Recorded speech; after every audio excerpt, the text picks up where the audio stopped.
And welcome aboard here to the Tallahassee Live broadcast, the inaugural start here of the 2022 MPSL season here from Gene Cox Stadium. I'm Andrew Jupe, shortly to be joined by Trenton Young here. Thank you for coming aboard. However you may be joining us, whether that's tlhsoccerclub.com, the Tallahassee Soccer Club YouTube, or of course our new radio partners here this year, 93.3 Real Talk Radio here in the Tallahassee area. Like we said, thank you for coming aboard with us here today. The first match of any team here in the conference, of course, to be starting later next week will be the rest of the teams. But, of course, TSC and Jacksonville Armada will lift us off here just in about 30 minutes. Apologize for being a little out of breath. We're looking like a threat of rain here down at Gene Cox Stadium on the south side, so we had to cover up the equipment, make sure we're good to go, and all organized here tonight. But it should be a really fun one. These guys kicked off the season last year here from Gene Cox Stadium. Of course, a thrilling 2-1 affair. Tallahassee fell in that matchup, but of course was able to cement their first ever NPSL goal. So it was a huge moment for them. Of course, Jacksonville, kind of the taste of the league here. 12-2 regular season, dominated the regular season here last year in 2021, but fell in the playoffs in the first round.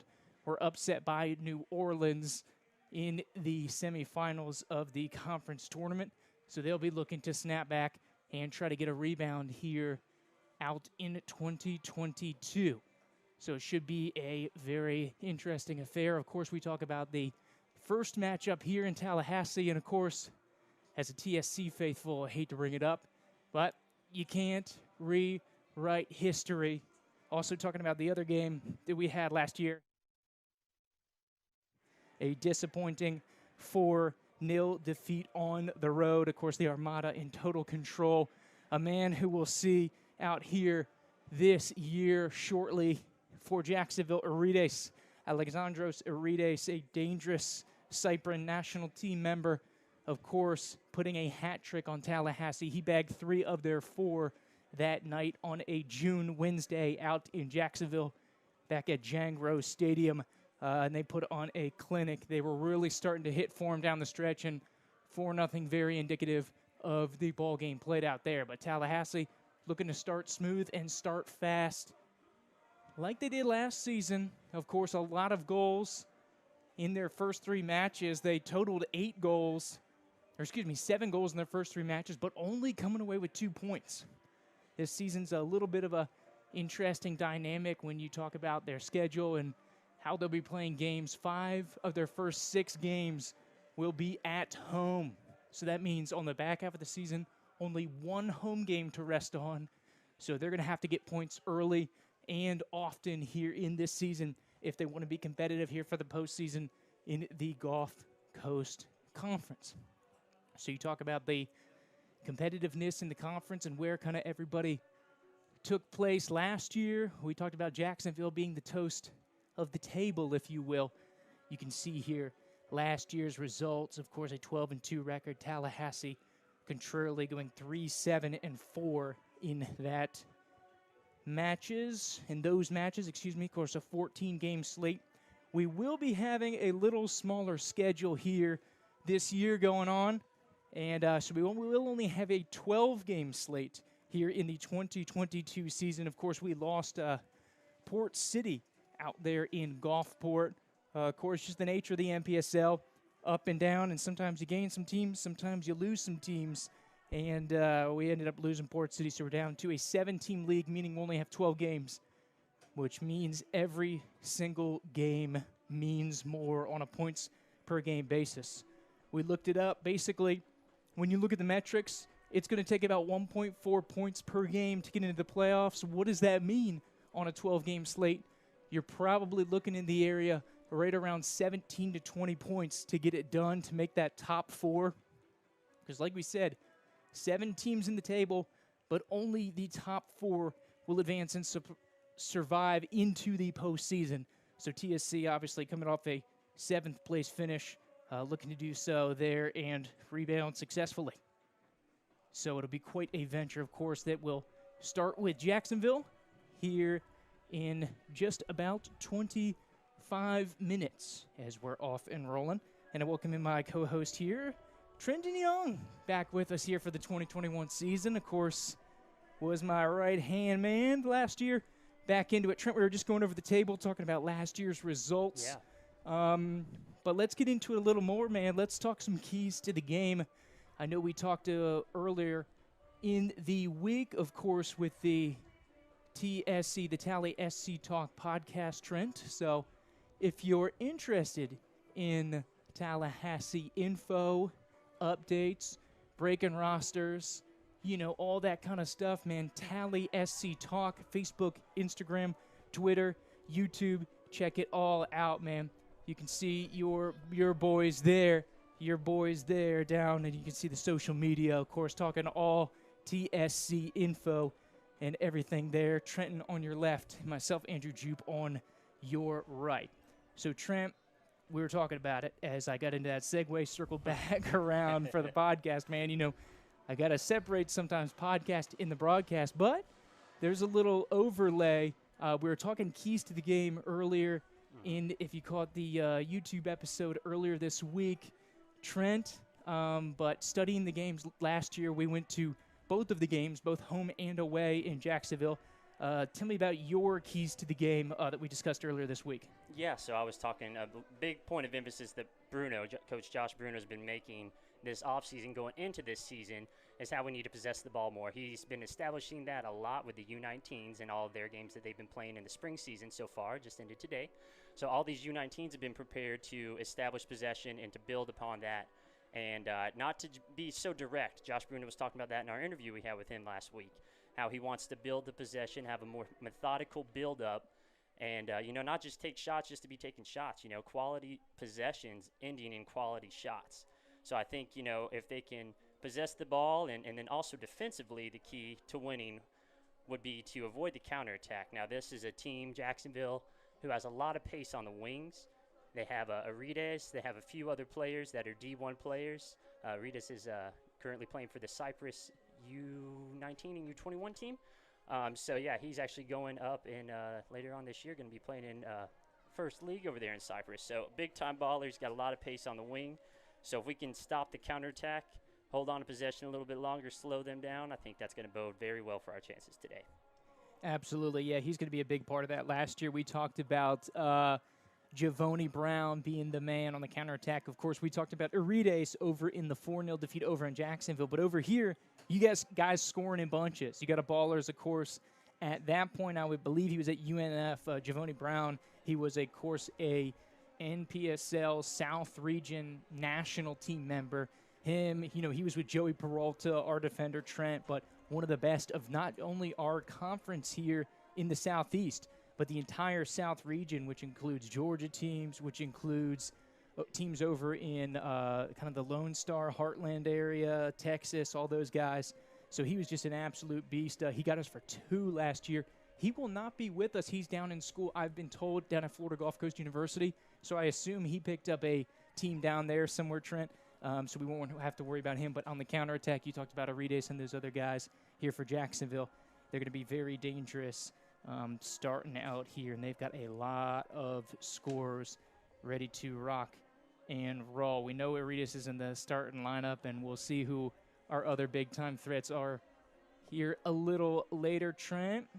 But as I try to key things up here, I'm going to actually have you talk about my keys to the game, man, as we had it written up for a second, Trent, while I try to play a little bit of multiple hats situation here. Of course, once again, talking about it earlier this week. But, Trent, these are some things I picked out, man, if you want to kind of pick up pace of where we're at there. Yeah, so we spoke earlier in the week about starting fast and really coming out hot and getting some goals off rip. Now, Jacksonville, I believe, scored in like the first 17 minutes in this game last year here in Tallahasse. And so early, in the first 20 minutes, that's a huge momentum boost right out the gate for Jacksonville to get. So, obviously we're going to try to stop that from happening. But yeah, if we come out and we start fast, and we stop them, from putting the pressure on us early, then we'll be able to dominate the momentum, I believe, in the first half, especially in front of our home crowd. Already filling in here, the Gene Cox Stadium out on Paul Russell Road, the south side of town. So just getting excited to get everybody out here and have them support our team. But yeah, we go ahead and get a nice, fast start, and then we finish the first half strong. If we close out without giving up a goal in the first half, right before halftime, kind of our Achilles heel last year, if you will. So if we're able to limit, any chances they have in like the 42nd, 43rd minute into stoppage time in the first half, I think that's really going to give us an advantage and a chance to win this game coming down the stretch here. Yeah, absolutely, and well said, Trent. I appreciate you filling in there. Of course.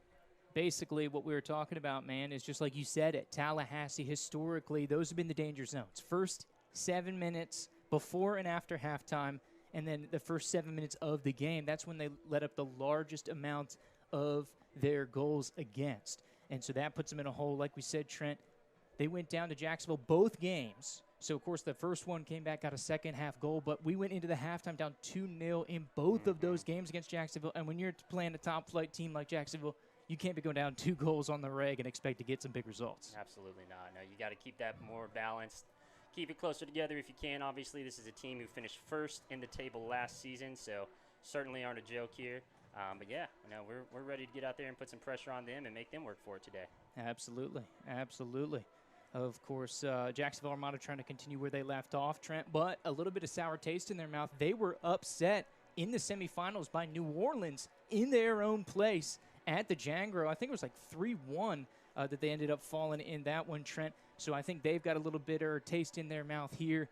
But, Trent, it's always that tricky time of year, right? MPSL for the college players, of course, those are coming back probably next week, if not the week after. So most teams are running shorthanded. They're going with a lot more local guys, and or if they have U19 teams like we do this season here, Trent, of course, having those guys step up and really take on the burden. I know we have a couple guys, Johnny Fitzgerald, Kari Davis, Drew Daunt. If you're familiar with the program and with the personnel here for TSC, then you know those guys are running a little short-handed, and that we're hoping to get those guys back as soon as possible. But so it's kind of a mixed bag. It's really, really hard to predict about the games going here early in the season, and maybe this is a chance we can catch Jacksonville napping a little bit, sleeping here on these boys that they aggregate beat last year 6-1. They took care of us, Trent. So definitely looking for a little clap back there this year. Yeah, no, that was tough to stomach both of those. I mean, the first game, obviously 2-1. We got a late goal from Cole Red, a banger from outside of the box, caught it on the half volley on the way up, and just a total snipe shot, man. That was incredible. So that, really put the pressure on Jacksonville. They were kind of coasting along, sitting on a 2-0 lead, but last couple minutes they had to really step it up because they're only down only up a goal. Tallahassee's only down 1 at that point. So, yeah, really excited just to see how that shakes out this evening, man. Absolutely. So, Trent, let's get into a little bit of prediction talk here if we want to jump to it, because we got about 10 more minutes left in the pregame. Let's get to it. Of course, we talked about earlier in the week once again on the podcast Tally SC Talk, Trent. But give me your prediction that you see coming for this game here tonight. Based on what we saw last year, what we know about these teams, the changes, everything going on, tell me a little bit of background, justification, and then get into your scoreline prediction, man. So we obviously have one of our favorite players back, somebody who was pivotal for us in every game that he played in last year, Josiah cousin Cy Fontenot.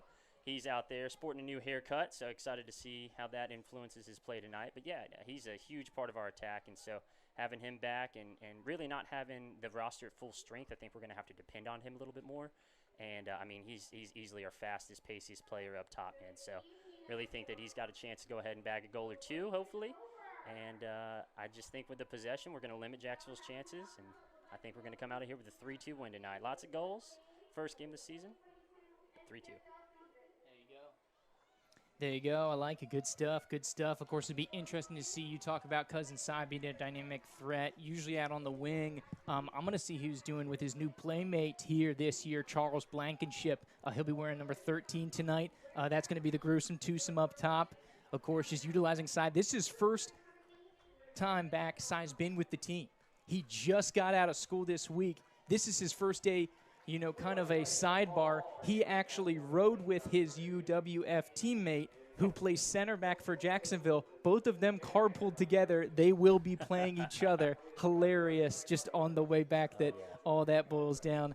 I like TSC building the U19 program and the kind of new additions. And I think Jacksonville, because legitimately every single player is on a college team, they will be missing some big-time guys. No Javoni Brown this year. I think that's going to be big. And so I think TSC is going to ride the wave here. FAMU, FSU graduations are this week. People are getting honors. It will be an honor to see TSC get their first point against Jacksonville here ever historically. Have never beaten the Armada here. And so give me a 2-2 tie here tonight. I want to see lots of goals. And this is the time of year that we see a lot of goals typically being reined in, my man. Absolutely. I love it. 2-2, 3-2, 4-5 goals. Hey, man, I'll take either one. We get a point either way at least, so I'm happy with it. Absolutely. Absolutely. So going forward here, Trent, as we've got about 10 minutes to kick off. We're getting close to here of the national anthem, man. But what are some other kind of points of interest, or maybe tell me a little bit about some other either players on Jacksonville or some topics of interest that had you peaked here this season, man? Well, since I've got the option to choose, I'll go ahead and keep it in town, keep it here in Tallahassee. Going to go ahead and talk about Ethan Stewart, man. So he was on the U19 teams, one of our best players. We actually got a little inside intel. Had they not have had their U19 final today. Here. Oh, yeah. Talk a little bit about that, Trent. Sorry to try to cut off your train of thought, but backtrack it here because that's a big story as well. Yeah, absolutely. So we had the U19 final here today against the New Orleans Jesters U19 team. And Ethan Stewart, he started in that. He has been a stalwart for that offense and midfield the entire season. So he's been very pivotal in the attack and setting up his teammates. He's actually on the 18-man roster tonight. And Josh Bruno, head coach Josh Bruno of the Tallahassee Battle Lions, said had they not have had that final this morning for the U19s, he'd probably be starting in the game tonight. And he's, only 18, 19 years old, still in high school. So that's really cool to see somebody so young develop and have such a good chemistry with this team. Not necessarily the U19 players, but everybody on the team, even up to the senior level. So really excited. I think he's going to get subbed on, obviously getting a little rest this first half from running around relentlessly this morning. But really excited to see Ethan Stewart step up. And he actually made a season debut or a senior team debut last year, but see him make his senior team debut this season. Absolutely. So how about the youngster Trent wearing number 10? Yeah. The U19 man. So we'll see if he's still wearing the 10 when Johnny Fitzgerald comes back into town. But it'll be an interesting one. Of course, Johnny, one of our boys missing desperately here early in the season. One of those senior team guys, and so we'll have him back in a couple weeks. Team captain, kind of the maestro of the midfield, the Tallahassee Messi, as we like to call him affectionately here, Trent. But this should be an adventurous contest here for us tonight, man, and it'll be a really exciting affair of what we can get into. Of course, we talked about the schedule breakdown. You talked about you predicting a win, Trent.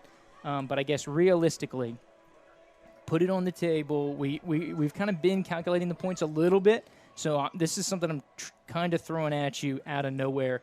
But as you chunk up the schedule, as we do in kind of 2 or 3 game chunks, realistically, in order to make that postseason push, we know TSC needs to get points now, get points fast in the first half of the season with these 5 home games and then on the road versus the Roots. Trent, what do we need, you think, as a minimum, realistically, if this is going to be a playoff team here tonight? You have to absolutely get 1 point. You have to at least draw, and I know that there's an old soccer adage. You got to draw on the road and win in front of your home crowd. This is a top-notch team. This is a storied club. They've been together for over 10 years. I know it's just the U23 program, but, I mean, these guys are all ballers and D1 schools, man, and they have played together throughout this academy for the last 5-10 years. So they've got a really good chemistry. They've played together for a long time. A lot of these guys that are playing and starting tonight were actually on their team last season when they played against us. So I think that you have to at least get a point. You got 5 out of 6 games at home to begin the season. Obviously, an away game next week and then 4 straight. You got to start off by getting a point. If you can't beat them, you can't get 3. draw with him, hey, that's fine. We'll go try to get him again when we go out to Jacksonville later this year. Absolutely. Absolutely. I like it. I like it. So, Trent, let's go on the Jacksonville side as we're closing in here for starting lineups and everything. Give me the Jacksonville starters that we'll see here out tonight because we've got some familiar faces. Yeah, so we got number 24, Dylan Bartell. Got number 9, Logan Balone. 16, that's going to be Mark Birkland.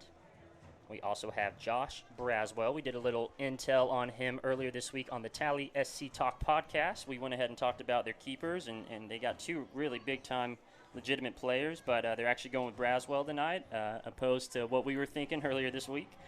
We also have Chao Chavez. We're going to have, that's number 11, sorry, 28, Nathan Hayes as well.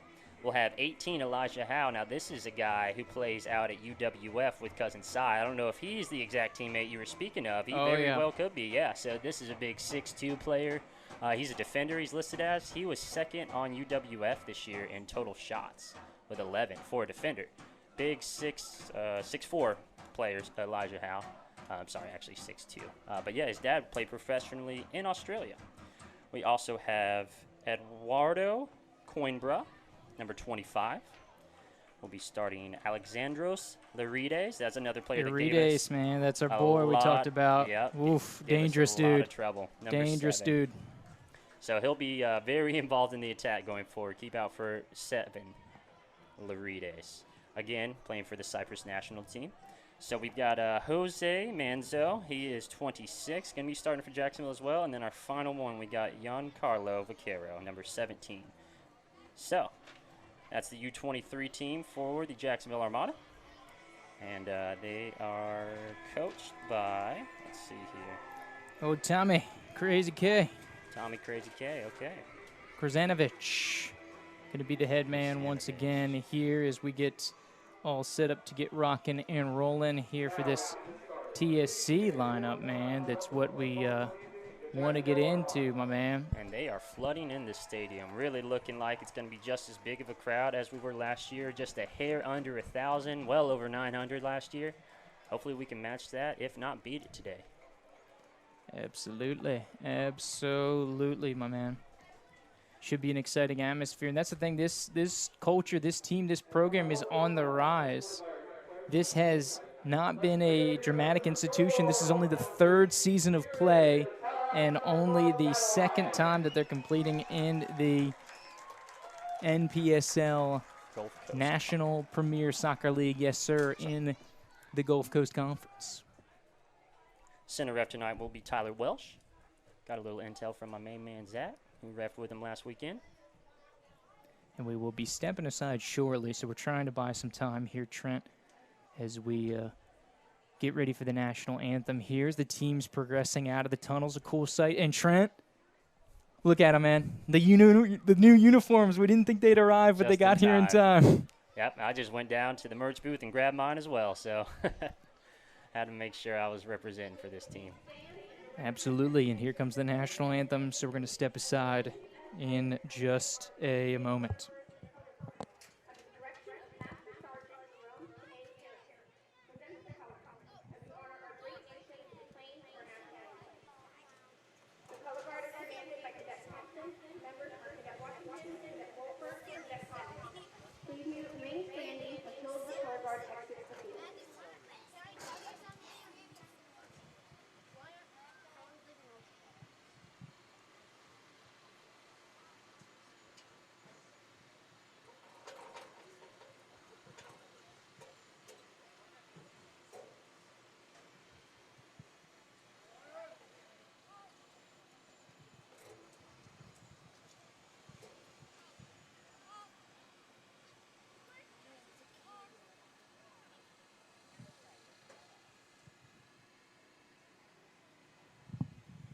Oh, say, can you see by the dawn's early light what so proudly we hailed at the twilight's last gleaming?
and there you go, national anthem getting ready for liftoff here. The player introductions, and Trent, just like that, I know you want to talk about the boys here, Trent, and we have a little late switch up in the starting lineup, so don't necessarily see these as 100% accurate. These are the players that will be starting here tonight, Trent, but the back line and the midfield is going to be a little different, but take us through the starting lineup here for TSC. Yeah, so absolutely. Starting up top, we've got Josiah Fontenot. And we've also got Charles Blankenship. They're going to be the two forwards in attack tonight. We've got Bennett Mitchell. He played a lot of outside back last season. He had a pretty tough injury down the stretch, but he's fully recovered. He's going to be outside mid. And then we also have, that is Justin June, number 16. He'll be starting at left mid. In the center of the pitch, you got Austin Lee playing central mid. And then we also have Jack Chambers. Left back is going to be Mike Zamore, number 3. Big Mike, that's a big grab, getting him back. We lost him mid-season last year, but happy to see him back. We've got San Rabins-Pierre. He was listed as a goalkeeper, big 6'4" guy. He's also a center back. He's going to be starting at left center back tonight. Next to our all-conference, all-South conference in the National Premier Soccer League. That is Joey P. Peralta, the stalwart of this defense. And then we've also got Christian Vanuk starting at right back. He just graduated from Flagler, very storied D2 program. And then in the goal, we've got Cameron Kosterzua. That is a tough name to say, so we might just call him Cam K. Yeah, Killer Cam. We got another Cam on the roster this year. So that fills out the TSC roster tonight. Hey, there you go, man. There you go. So obviously we lost the one Cam, got another one. So I see we break even. Trent, of course, we can see some different additions. You look at Blankenship up top. You look at Rabins-Pierre down at the back. These are going to be some big guys. Of course, Rabins-Pierre, he's going to be a big 6'3" force in the front there. He's going to protect Crazy K back there in the net and take care of some business as we start to hear some chants from Duval from Section 904 here. Trent, of course, making over the journey, the supporters group for the Jacksonville Armada. They're going to be loud and proud for better or worse, my man. That's all right. It can't be any worse than when we went to their field last year and lost 4-0. They were pretty unruly. So deservedly so, man. I mean, yeah, if I was up 4-0, I'd talk a little crap too. But, you got to have a little humility. So conversation perhaps for a different day, but we're getting ready to get rocking and rolling, Trent. From the Gene, the pride of the South Side, here in Tallahassee, Florida. Tallahassee Soccer Club and the Jacksonville Armada. This is the first game in the entire South region here for either team, any conference except for those boys out in California, Trent. And we have some smoke going on here, so we may need to have you get going here as we get set up, Trent. But TSC looking to kick off. And in the early going to get rocking and rolling, we see familiar number 11 on top of the ball. Mr. Fontenot, him and Charles going to get things rolling up top. 11 in your program, number 1 in your heart, Cousin Cy Fontenot. There you go. Really? Affectionately known as Cousin Cy here for the locals. Oh, yeah. Locals only.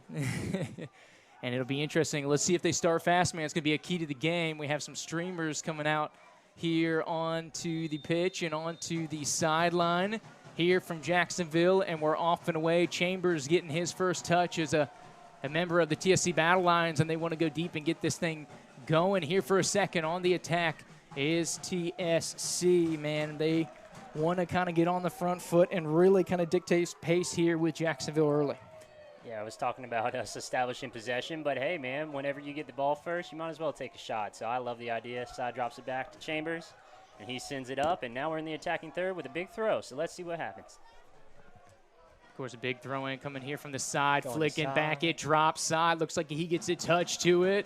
A little push in the back, but they're going to say play on. Joey P., the man, tumbling to the turf. On the break, that's a Arides. He's going to be the danger man. Beautiful slide from Rabins-Pierre, and there's the big center back we talked about. He's going to be fun to watch. And there you see it. Number 7, Trent. Bennett Mitchell back from his broken foot last season. He suffered during the Florida Roots game. Great to see him back. First time back in a TSC senior team position here tonight. Great step there from Justin June to win that ball. So dump it back over the top and cycle back around. And like you said, Trent Braswell going to be the man in between the pipes here for the the Armada on the other side. How with the ball over top to Coimbra. There's Chambers. He's going to be the center back here tonight with Robbins Pierre. Of course, we have Vanuk out here on the right. Zamore back in the mix here this year. Trent, he's back over on the left-hand side here for TSC. He's going to be rocking the number 3. Yeah, really cool to see this lineup because last year after we had the departure of Mike Zamore, we had Bennett Mitchell and Christian Vanuk playing that left back. Now we've got all 3 of them on the pitch at the same time, 2 of them on the right side, so that's pretty cool, man. Of course, with the injuries, that was a position of need, Trent. Yes, definitely. No doubt about it, so I'm glad that we have a bevy of personnel here. Jacksonville go down the sideline and watch Arides. He's in the box number 7 for the cutback on frame. And Cam K with the scoop, his first save here on the TSC team here in the 2022 season in some gorgeous pink goalie uniforms. And that's Armada Arides with a foot. He goes studs up towards the keeper, and he's going to get a talking to from the center man. So he's going to get some jeers for that, Trent. Yeah, we'll see. Maybe that'll fire up Crazy K. Maybe he won't like that, and he'll be on his A game. So I'll take it. That was a good save. I mean, it came right to him, but he collected it. He was calm, cool, and collected, pun intended. So here he goes with the kick. It's just shy of midfield. Joey P. Looks like Joey P's actually playing center mid, man. There you go, locking it down. That's pretty cool. Kind of filling in for that Schmoker Johnny role, kind of a steward of the midfield. I like to see it. Typically, like you said, we see Joey P. He was rocking the center back all year long. Vanuk's going to take the throw here down, looking for Cy Fontenot down the near sideline. And how about this right side? You got Vanuk, Bennett Mitchell, Cy Fontenot here up top. This is going to be a fun right side of the formation to watch, my man. Right side, strong side, baby. A lot of pace out there. And it's Vanuk, spelled with a W. W-N-U-K. We got it wrong all last season, so we apologize, Christian. But we were told, and we contacted him earlier this season. He said, boys, you got to get my name right here. So we had a little issue over here with number 11, Chao Chavez. He got in trouble for his shin guards, I think, being too low. Something to that effect. He had to pull his shin guards out and step off for a sec, so he's waiting on the refs to let him come back in. So we got a little advantage here, an opportunity to take advantage here, get it while you can. Well, they got the ball on a throw-in, unfortunately, and he's back in now, and nobody marked him, but that's okay. That's okay. Okay, Elijah Howe, press back, keeper. Little miscommunication. Cousin Cy putting the pressure on. Oh, yeah, come there on. we go. Cousin Cy, of course, as we get into the 4th minute of action here down on the right side. And Cousin Cy getting into it, man. Been waiting a calendar year to see that. You knew number 11 was going to be in the mix, and so it's going to set up a TSC throw-in down the right side. Is it going to be Benny? It's going to start us off here, Trent. Yeah, big throw, Bennett Mitchell. I heard Cousin Cy was actually fasting this week so that he could come in and eat tonight, and here it almost was. It's into the center of the foot, gets biked over. Zamore with a nice little left-footed trap. Here comes a switch, a driving cross, looking for Fontenot in the 18. This one's headed out. Joey P. wins the second ball, the header as well. He's on possession now. Pressure in the midfield. And not letting anything easy get by Jacksonville, but they'll try to contort you here.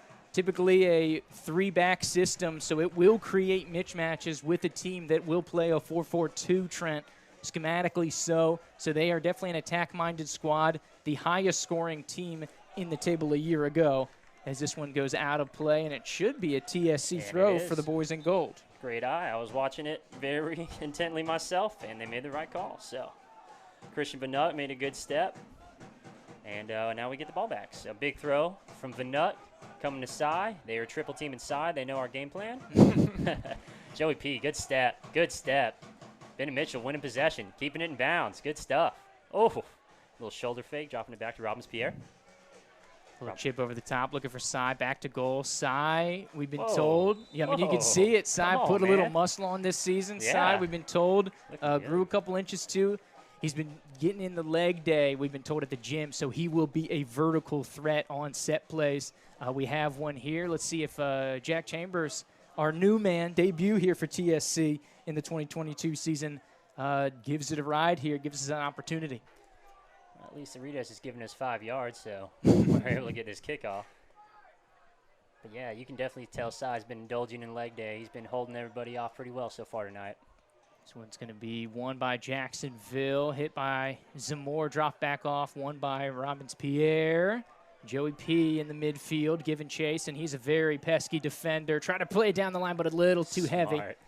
And Christian Vanuk, the watchful eye, the Flagler man. Yep. So he's familiar with a couple of these Jacksonville boys here, Recent Trent. graduate. He actually just made Robbins-Pierre on that throw-in. It's kind of cool. I don't think anybody expected that. Almost worked. Chip up down here the near side once again, looking for Cy Fontenot.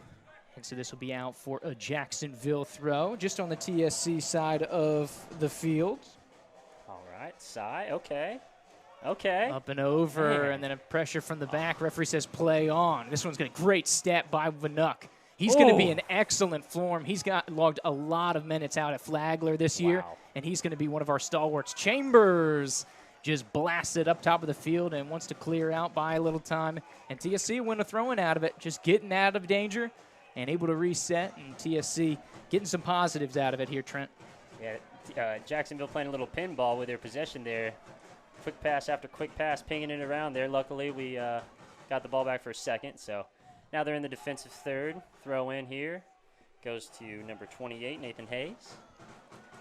Cy with overhead catch. Of course, we're getting here in the 8th minute of action as we just get our scoreboard up here and rolling. So a frenetic first 8 minutes. Both of these teams trying to get on the front foot. Joey P giving good chase here over for the Jacksonville Armada. Played in and looking for the interior. Good step from Bennett Mitchell. And Benny looking to go on to the counter attack. He's got Blankenship and tries to send near side here to Charles. Had him on the right side. Him and Cy have actually switched now. Blankenship on the right side, Cy over on the left. Browswell's going to play this one up the middle here for Jacksonville. Going to circle back around. Berkland play it back and back to Howe. He was one of our players to watch here, a stalwart on the defensive side. An errant ball goes back to Chambers, but initially won back by the Armada. Chambers with a nice win in the center of the field. And this is a big change from a season ago. Of course, no Sammy Friedrich down on the back line. We lost a couple guys coming out of the back. Of course, Wallum no longer in goal. So Robbins-Pierre and Chambers, new look center mids here. Of course, Cam Earl's also out of the picture. Trent, is you're holding up my note cards here, giving me all the notes as I'm forgetting all these guys' names. That's all right, man. You're running the production tonight, so I got a little less on my mind. Absolutely. So we are still knotted at zeros here in the early going here from the Gene Cox Stadium as we get into the 10th minute of action here this evening. And you can see here the Battle Lions chants getting going. Here on the near sideline, there's a man in a full Lion regalia here tonight, Is that Trent. Chris Petley? You got to love it. Unfortunately, that is not the president, but the kids love the Lion, man. Oh, yeah. He's handing out free giveaways. You got to love the support and the growing crowd here at TSC. This is a program, you know, it's not as experienced and hasn't been around as long as Jacksonville has, but they're starting to catch a little foothold. This is football country here in Florida State's and Florida A&M's backyard. But starting to get a hold here. But here comes Jacksonville on the counterattack into the 18th. Some contact. Absolutely not. And it's shoulder to shoulder. They say no go. Chambers giving chase. And offensively for Jacksonville over on the far side. Tough to see the number. I believe over on the far side it was Coimbra, Eduardo Coimbra there for the Armada. Takes a little big touch there. A little big touch. That's an oxymoron. Takes a big touch there. And, you know, you could kind of tell he knew that Chambers was hot in a hot pursuit, and so he kind of just went to ground and gave up on the play. So good call there from the refs. I thought it was clean. Zamora with the throw in, just about 40 yards from goal over midfield. Good flick on here on the far side. Armada with the takeaway, and we'll cycle it around back to the line. Of course, like we said, typically a 3-man back line here for Jacksonville. And a little bit of a touch and go here, Trent. Chavez will get the free kick here going for the Armada. So early going, 11 minutes. TSC, hand in hand. A couple prodding attempts from either squad, I'd say. Jacksonville, if you had to see who had the best one, it probably would be to the Armada, as this one goes out of play. Looking for Bennett Mitchell was Blankenship here. But I think both of these teams having a couple of half chances here early. Armada going to cycle this one back to the back line inside their own 18. Jacksonville going from right to left. Geographically, that's going to be south to north here on your screen or on your radio dial. However, you may be coming aboard with us here this evening. So thank you, of course, to our new sponsors, Real Talk Radio 93.3 on the airwaves here locally in Tallahassee. Great sliding effort by Joey P. Bennett Mitchell coming away with this one. Blankenship trying to turn. Jacksonville prods it away. Two players going down to contact. A sliding effort as it looks like Vinuk was undercut by Chavez. And so Vinuk earns the free kick here for TSC, and Chambers will deliver it out of the back right in front of Coach Bruno. Coach Josh Bruno in his fourth year, third season here with TSC. Of course, the Gulf Coast Premier Conference Coach of the Year back in 2019. TSC's initial year of semi-professional soccer. Since then have come into the NPSL. He's a very energetic dude, process-oriented, and he's a great piece to what is a building and growing franchise here in the capital city of the Sunshine State. Without a doubt. I'm looking here at the Jacks defense, and whenever we sent that ball up, it looked like they had three players, and I've seen it multiple times already tonight, just collapse around the ball whenever it's sent over top. So I think they're actually playing 5 backs, and they've got 3 center backs just ready to collapse. Every time that we've gotten the ball in the attacking third, that's what's happened. Absolutely. Get into the 13th minute here. Still zeros. Jacksonville now got to get into the TSC side of field. Dumps it out here to the perimeter, trying to work a little 1-2. Look at Vinuk, the confidence on defense. He's able to step into that one. And a play on. Peralta going to come away with it on the turn. Blankenship. He's going to look for side. Dials it up down the middle. It's a one-on-one. Cousin side. He chips the keeper. It's on frame. And is he onside? They keep the flag down. Cousin side, number 11 in the program. Number 1 in your heart. Side Fontenot. It's a TSC. Trent, take it over. It's a goal. Wow. So, yeah, I couldn't contain my emotion. I've been talking to Jupe all offseason. If Cy got a goal, I was going to try to steal the call. But, Jupe, you were more ready than I was. You had a better vantage point. I just saw him poke it around. That was great awareness, a great ball. I missed who it was from, but a great ball to poke it around. The 3 center backs we were just talking about, Cy with the pace. And now Cy's coming over getting a couple instructions from Josh Bruno about how to play defensively to keep this 1-0 lead. Oh, you got to go after it, man. Man. Let's go get it, dude. TSC with their first ever lead over the NPSL Power Jacksonville. TSC, I don't want to jinx it, Trent, but in the 2021 season, undefeated when scoring first. It was a huge point of emphasis. We said they needed to start fast. How do they respond? How do they play with the lead? But a clinical finish from the UWF man, Cy Fontenot. And Bennett Mitchell on the counterattack as this one's played out by the Armada here near side. Wants to have a go of it again, and we see the president shaking hands. Energy is high. TSC with the lead here. The upset-minded Battle Lions here against the top dog from the NPSL Gulf Coast Conference in Jacksonville, and they trail early here on the road, Trent. But tell me about the finish. I mean, just great awareness. Cy, he's got his head on a swivel. He's tracking the ball. He's looking at the keeper.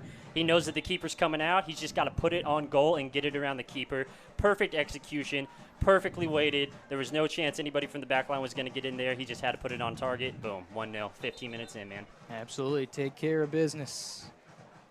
Taking care of business. And this is his first day back with the team. Like we said, Trent, legitimately riding over on his way back from school. He has not practiced with the squad at all. But when it's one-on-one with the keeper, you don't need any teammates for that, but a beautiful setup there. I believe it was Chambers going to get the assist. I think you're correct. Really 4-on-1. He had to outrun 3 center backs. But, yeah, I'll give him a little extra credit there because he's just a stud. And, man, I mean, exactly what happened last year. Whenever Cy came on, he'd missed a couple games with injury, had to get some stitches. What happened with Cy 7 minutes in when he comes back onto the roots? He scores a goal. That's what Cy Fontenot does for this club. He doesn't need to practice. I mean, I'm talk about practice. I'm joking. Yeah, but seriously, though, I mean, this guy's a D1 or D2 or NAI, right? What is UWF? UWF, believe, is NAI. Yeah, okay, forgive me. I'm sorry. But, yeah, so he's an NAI athlete. This is a guy just coming off of his sophomore year, going into his junior year at UWF. But, yeah, great stuff from Cy. Consummate professional, one of our best players. Let's see if he can do it again. Absolutely. Bennett Mitchell on the counterattack in the Armada half of the field. TSC, of course, going left to right here. That is not a scoring error here on the screen. TSC leads Jacksonville for the first time ever. 1-0, of course, Fontenot in the 12th minute. But fantastic play here early. We have a stoppage right about midfield as we get into the 17th minute of action here from Gene Cox Stadium. And a couple of, I keep wanting to say Jaguars players, Armada personnel coming over. It looks like Chavez is down again. Remember, he, I believe, had the shin guard issue, right? Yeah, he did. Chavez, so he seems to be getting up and okay here. But, yeah, like we said, TSC in the new golds, the home Saturday golds, Trent. Left to right, of course, a pink keeper jersey here for Cam K. Back in between the pipes here tonight. But it looks like everybody's good to go. Everybody gets a little blast of water that wanted it, and Chambers will get us rolling just on the Armada side of the field.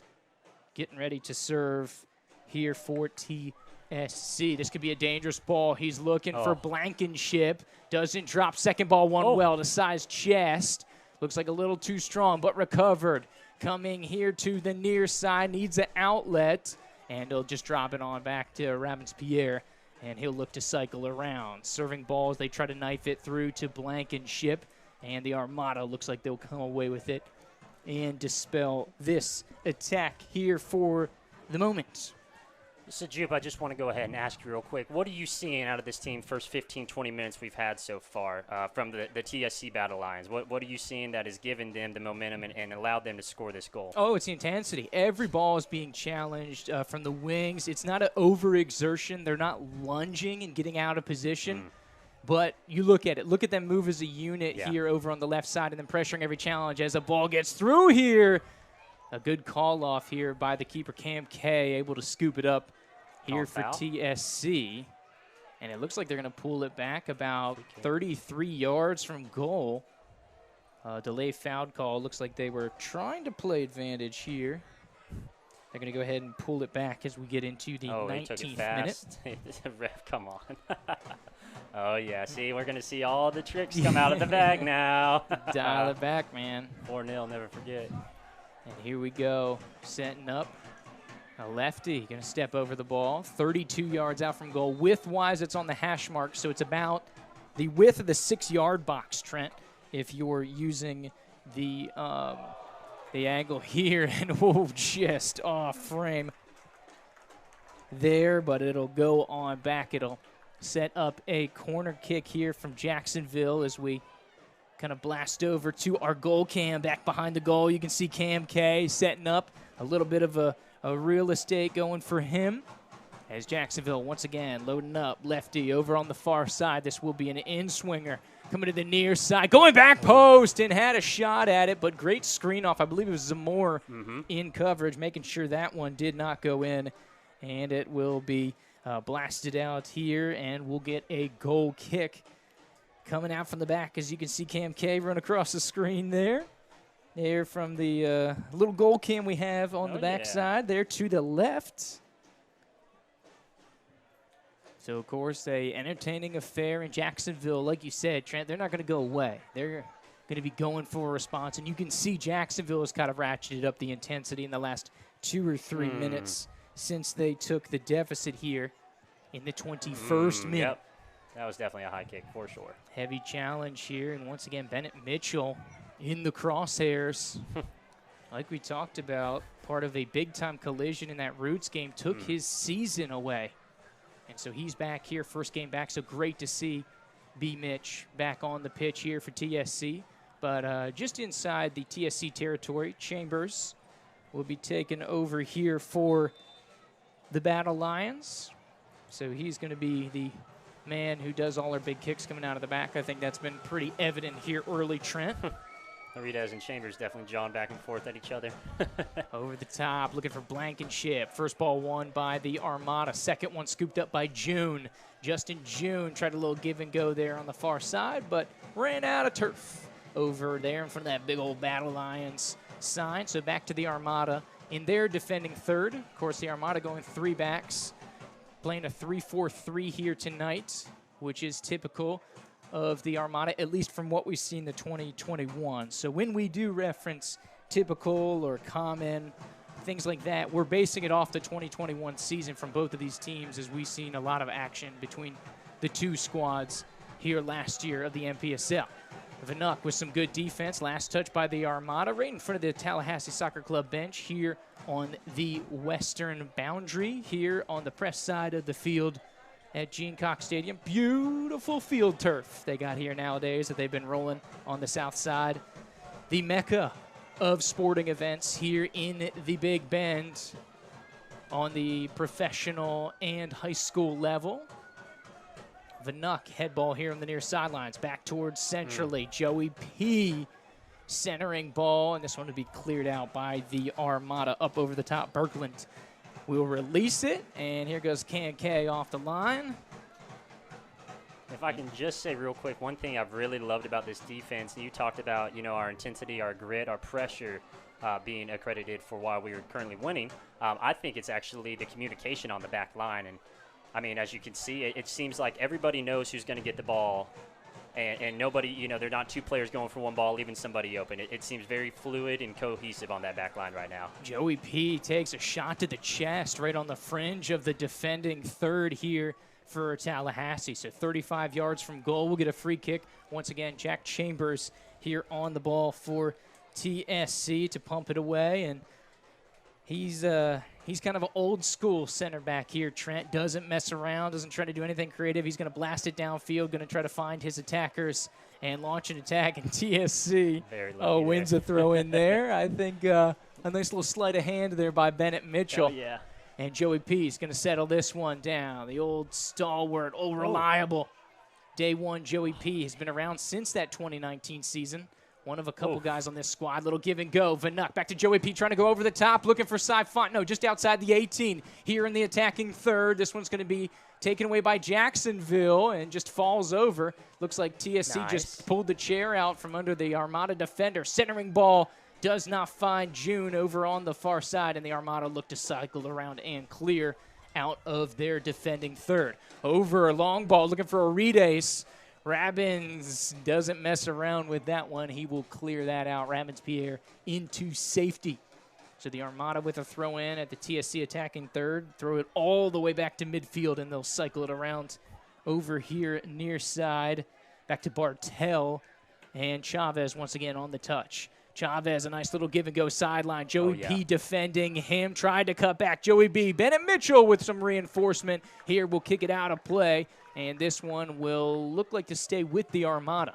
They're about 6 yards out from goal here on the near side here for us in the press box. Thrown back and chested down here for Jacksonville, and it'll be cycled back around. Bartel once again with the touch as Jacksonville will move it laterally right around midfield as it's dropped off to Howe defensively and cycled around. Of course, the Armada in all white with the blue numerals. Stepping forward, try to get the through ball. Arides, the trap and shot. He's a dangerous man, the Cypher National, and he takes a rip, but Cam K in perfect position for that one, Trent. You see Rabbins Pierre and Chambers just collapse on him. He has to get that shot off. He doesn't have time to look and see where the goalie's positioned. He just has to put it on goal. The easiest save that a keeper can make, right to you. So, I mean, I got a rhetorical question I've been dying to ask you.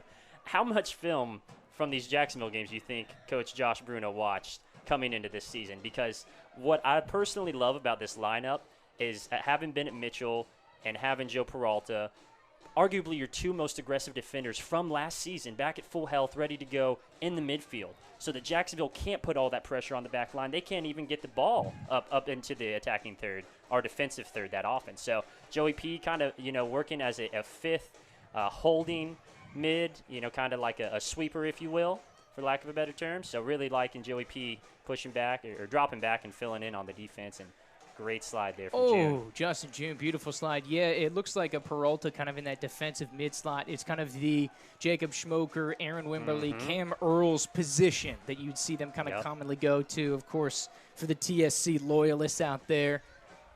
But, yeah, of course, a defensive-minded man, but he's doing fantastic is Joey P. Great stuff from Bennett Mitchell to stop out that cross the second he comes off the foot. Man, I really just love the intensity Mitchell plays with. And Robbins Pierre with a header. Another flop from Loredes. And it's a corner. Trying to earn that one over here on the near sideline. As here we'll try to snap into this goal cam if we can reach it here. Coming over on the corner kick. You see behind. You see Cam K back there guarding things here. Keeping a watchful eye on everything. Loading up. It's going to be a right-footed in-swinger here for Jacksonville. Oh, man. And this one's coming across, and Cam K making a play on it. And it will be out here for a TSC goal kick. But you can snap forward. You see those beautiful pink uniforms down there that the goalkeeper's wearing. And as you get the shot down back behind the goal here for TSC in this 2022 NPSL season. Very dangerous corner there from Loredes. Goes just over Crazy K's hands.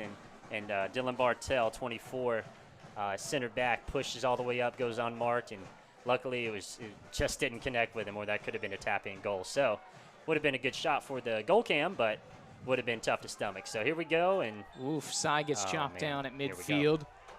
Over on his left leg. It was a good win by Austin Lee coming out of the back. Of course, the FSU grad, Austin Lee.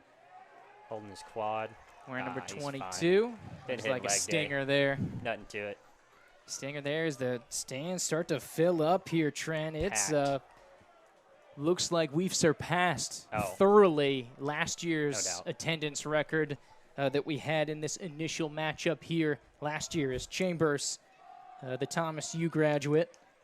You know, we might have had a line getting in because there were still people trickling in as Cy was coming off, you know, after that goal, getting back on defense. So, you know, I hope everybody got to see that, but that's why you got to get here early on these game days, man. Graduation for both FSU and FAMU this weekend, so it is a busy city here. A lot of tourists coming into the area as a physical challenge on. It looks like Zamora is going to get put on yellow here today. That's going to be something to watch here, Trent.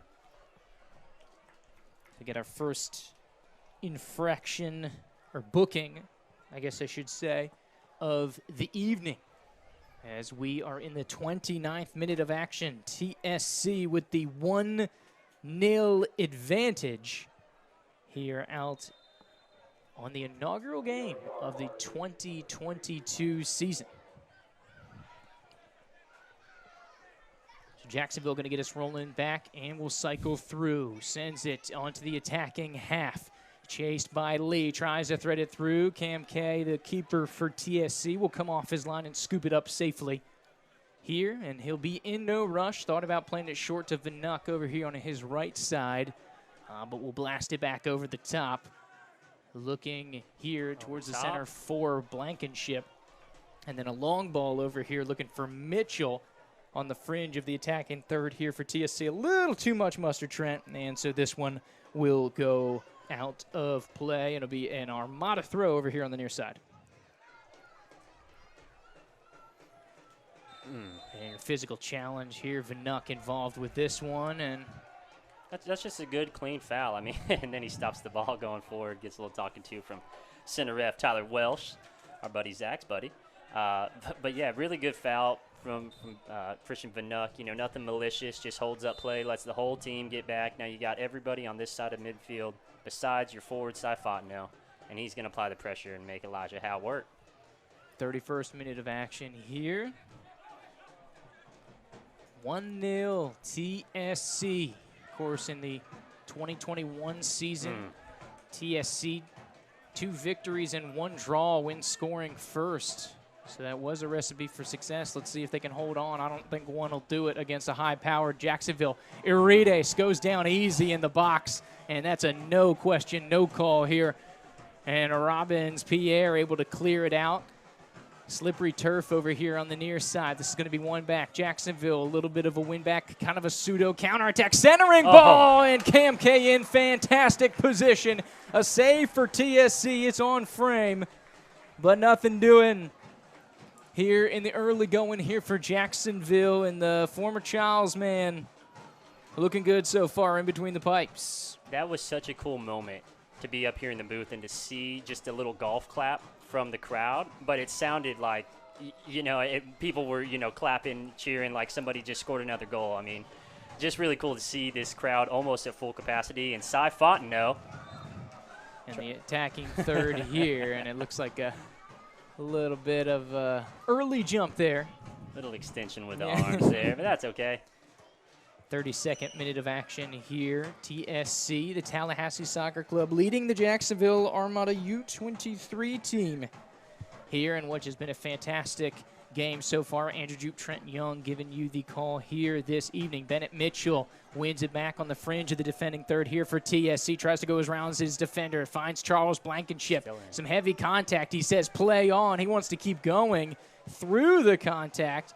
And they say no foul. It'll be a Armada throw over here on the near side. Elijah Howe will have the throw in back to Braswell, and we will resume action here for the time being as we jump into the 33rd minute.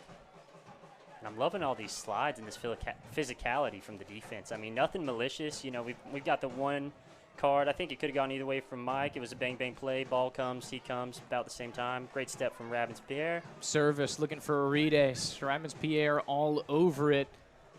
Of course, Chambers and Ravens-Pierre have been almost spotlighting Arides here today. Of course, the dangerous center striker here. A physical challenge. Chambers will win this one, but, they're going to call this back. And this is a very dangerous spot here for Jacksonville. Of course, they're about 20 yards out to the right, just outside the right side of that goal box. You can see it in the top left corner of the goal cam there. And it looks like it's going to be a little farther back than we would have anticipated. So it's actually about 25 yards out, but about the width of the 6-yard box. And Arides is on top of it here for Jacksonville. Looks like him and Chao Chavez standing over the ball. I think Chavez is going to do the dummy run. Arides dummy run. Arides is going to step over it. Chavez lefty looking for the upper 90 on the backside. Sails over the crossbar. And almost into a food truck. And it rattles our little keeper cam there.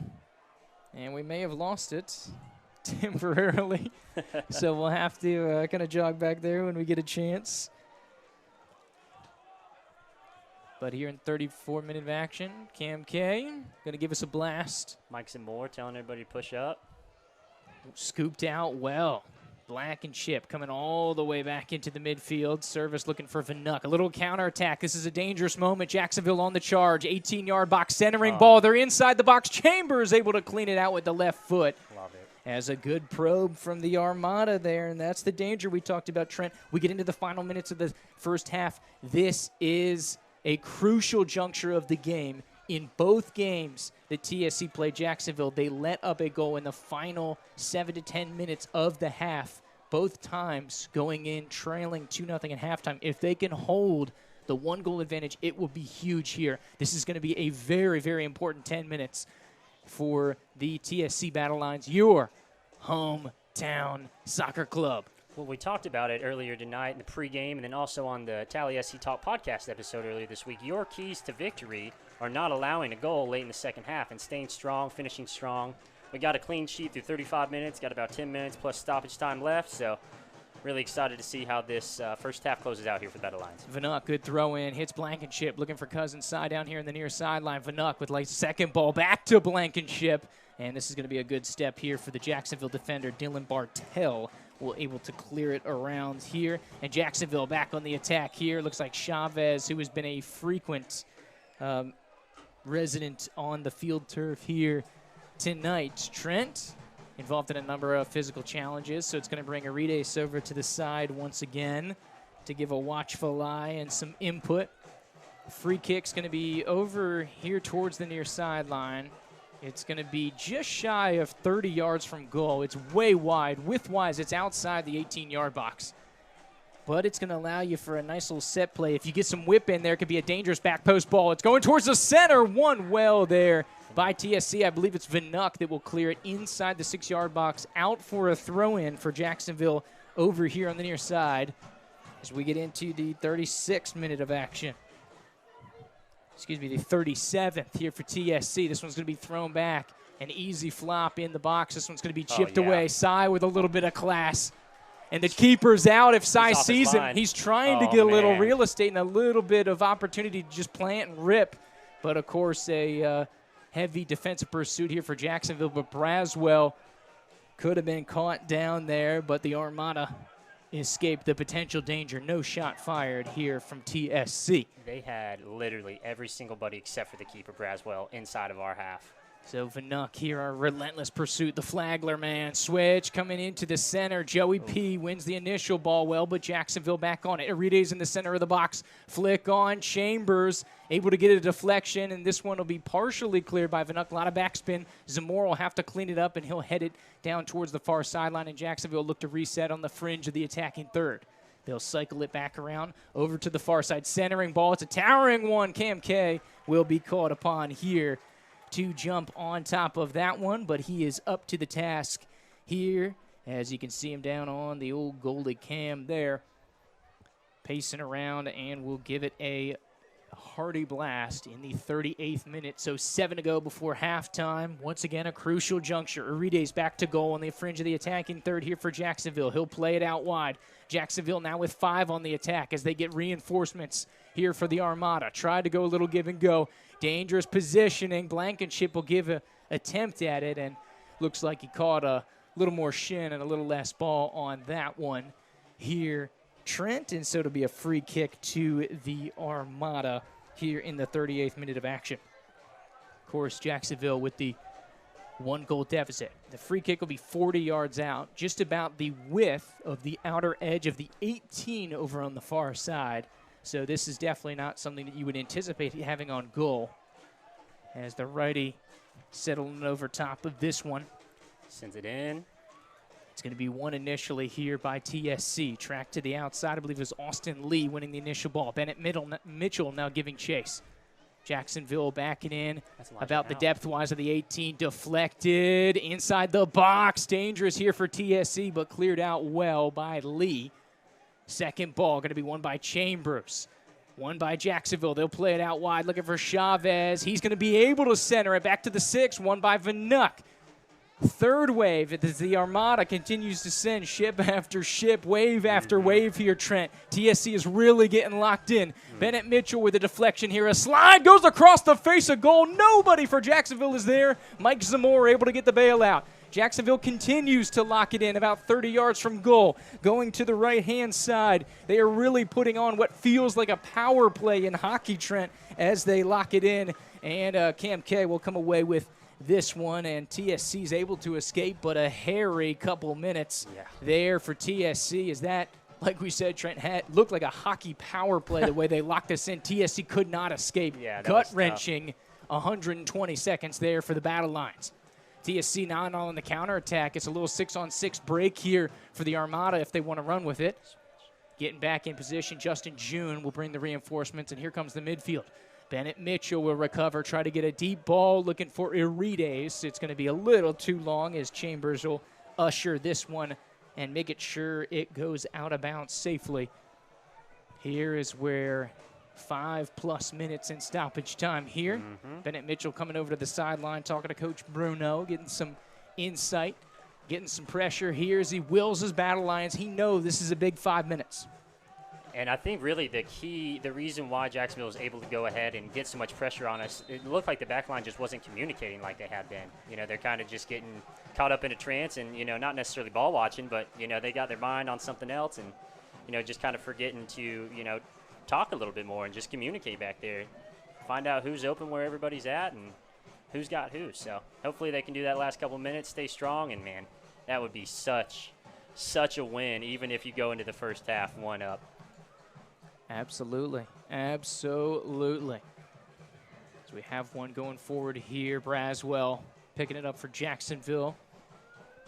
Here's TSC still holds the 1-0 advantage. Played over to the side here for the Armada in the 41st minute of action. So 4 to go and stoppage time here at Gene Cox Stadium. TSC and the local faithful showed up for the inaugural Tallahassee Soccer Club game of the 2022 MPSL season have been thoroughly entertained. It has been a very exciting 1-0 ball game so far to this point, especially with your hometown Battle Lions with the 1-goal advantage. Good win there by Bennett Mitchell. This one's going to be out of play about 50 yards from goal on the near sideline. Armada throw. Dylan Bartel with the throw in. He'll give way to Chavez here for the Armada. Back to Bartel. Drops it back off, and they'll swing it around as Jacksonville just cycling through everything today.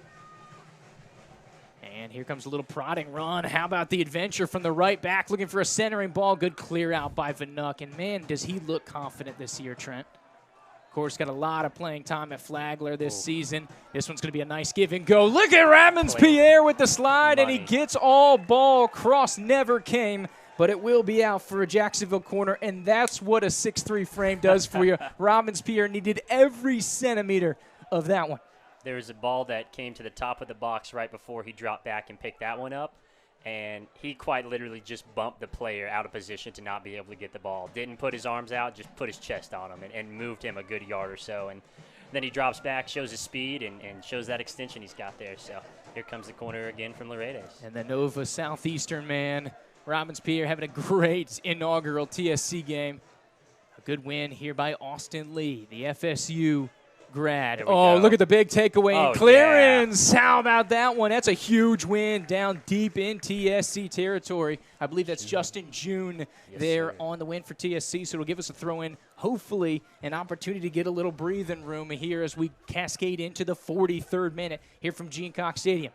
Cousin Cy look for a centering ball. He was trying to pick out June there. Armada will win it back and look to try to dump this one over the top. Centering ball, Rabbins-Pierre, beautiful position there, and he'll cycle it out to Bennett Mitchell. TSC looking to clear, see if they can give a release to this defense, which is bearing the large burden the last 10 minutes or so. And it's going to be a foul, an opportunity as Blankenship takes a tumble.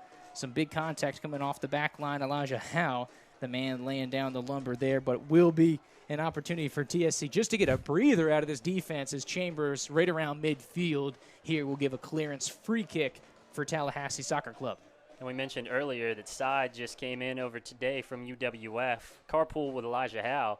Wonder if Side's going to have to find a new ride home.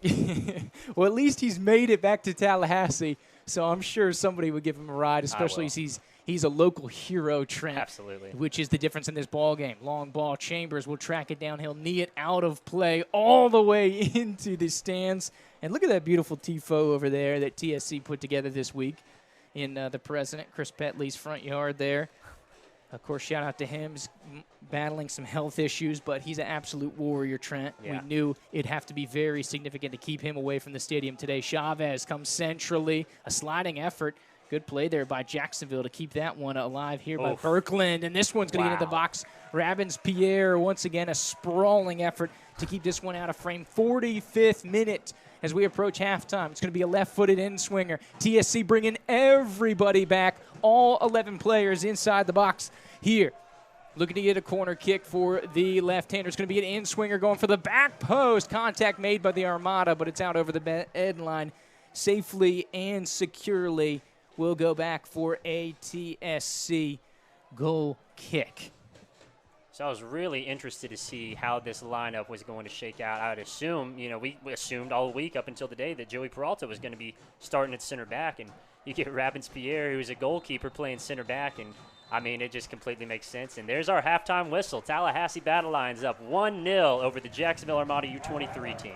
Woof. We will step into the half in a well-deserved round of applause. And how about the defense, Trent? Hold in strong.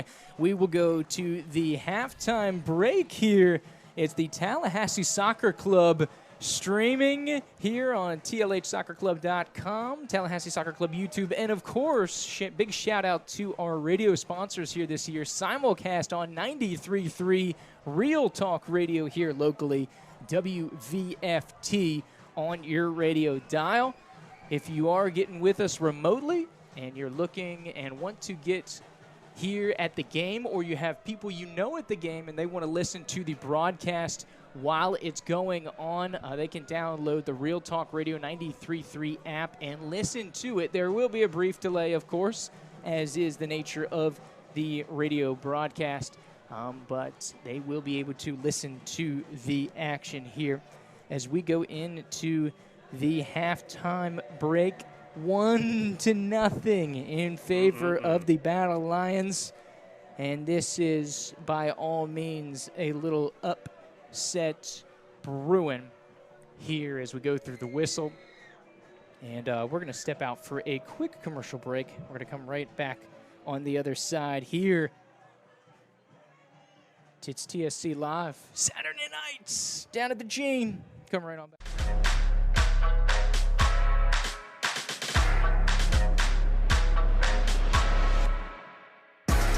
When you're a star high school student athlete, you compete tirelessly on the court and in the classroom to achieve your one dream of playing in college. Top schools recruit you and even offer you a scholarship. Then senior year hits, and you find out that the class you took actually doesn't count. Your GPA is .25 off, or your SAT score is 10 points too low. All because your counselor, your coach, and your parents couldn't make sense of the rules. And by the time you find out, it was too late to catch up. Boom. Game over. Honest Game is the clear pathway for getting in. We automate the process so the student, the parent, the coach, the counselor, and the college all get real-time eligibility updates. With Honest Game, everyone knows what to do before it's too late. In the last 20 years, total athletic scholarship money has grown from $2.5 million to over $3 billion. With the NCAA on the verge of allowing student athletes to earn money on their likeness, recruits and college coaches will more than ever need to know their eligibility status. Learn more at honestgame.com and let the dream live on.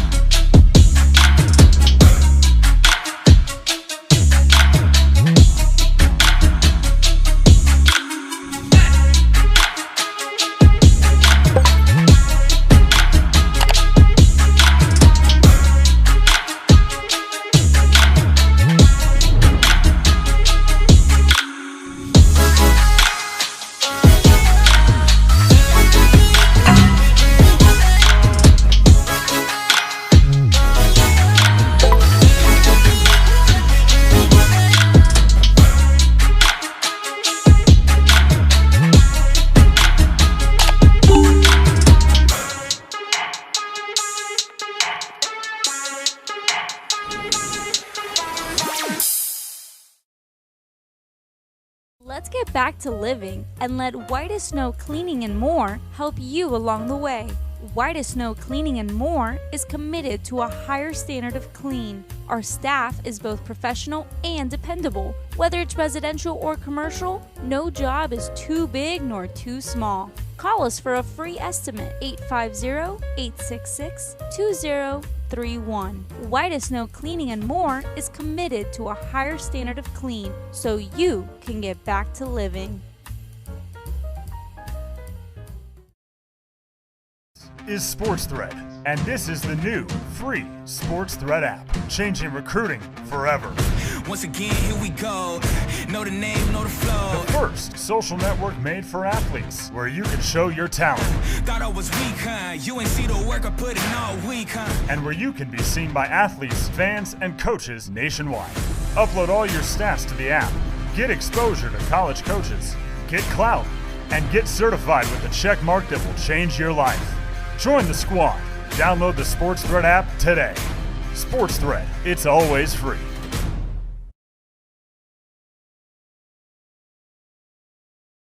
Let's get back to living and let White as Snow Cleaning and More help you along the way. White as Snow Cleaning and More is committed to a higher standard of clean. Our staff is both professional and dependable. Whether it's residential or commercial, no job is too big nor too small. Call us for a free estimate, 850-866-2031. White as Snow Cleaning and More is committed to a higher standard of clean so you can get back to living.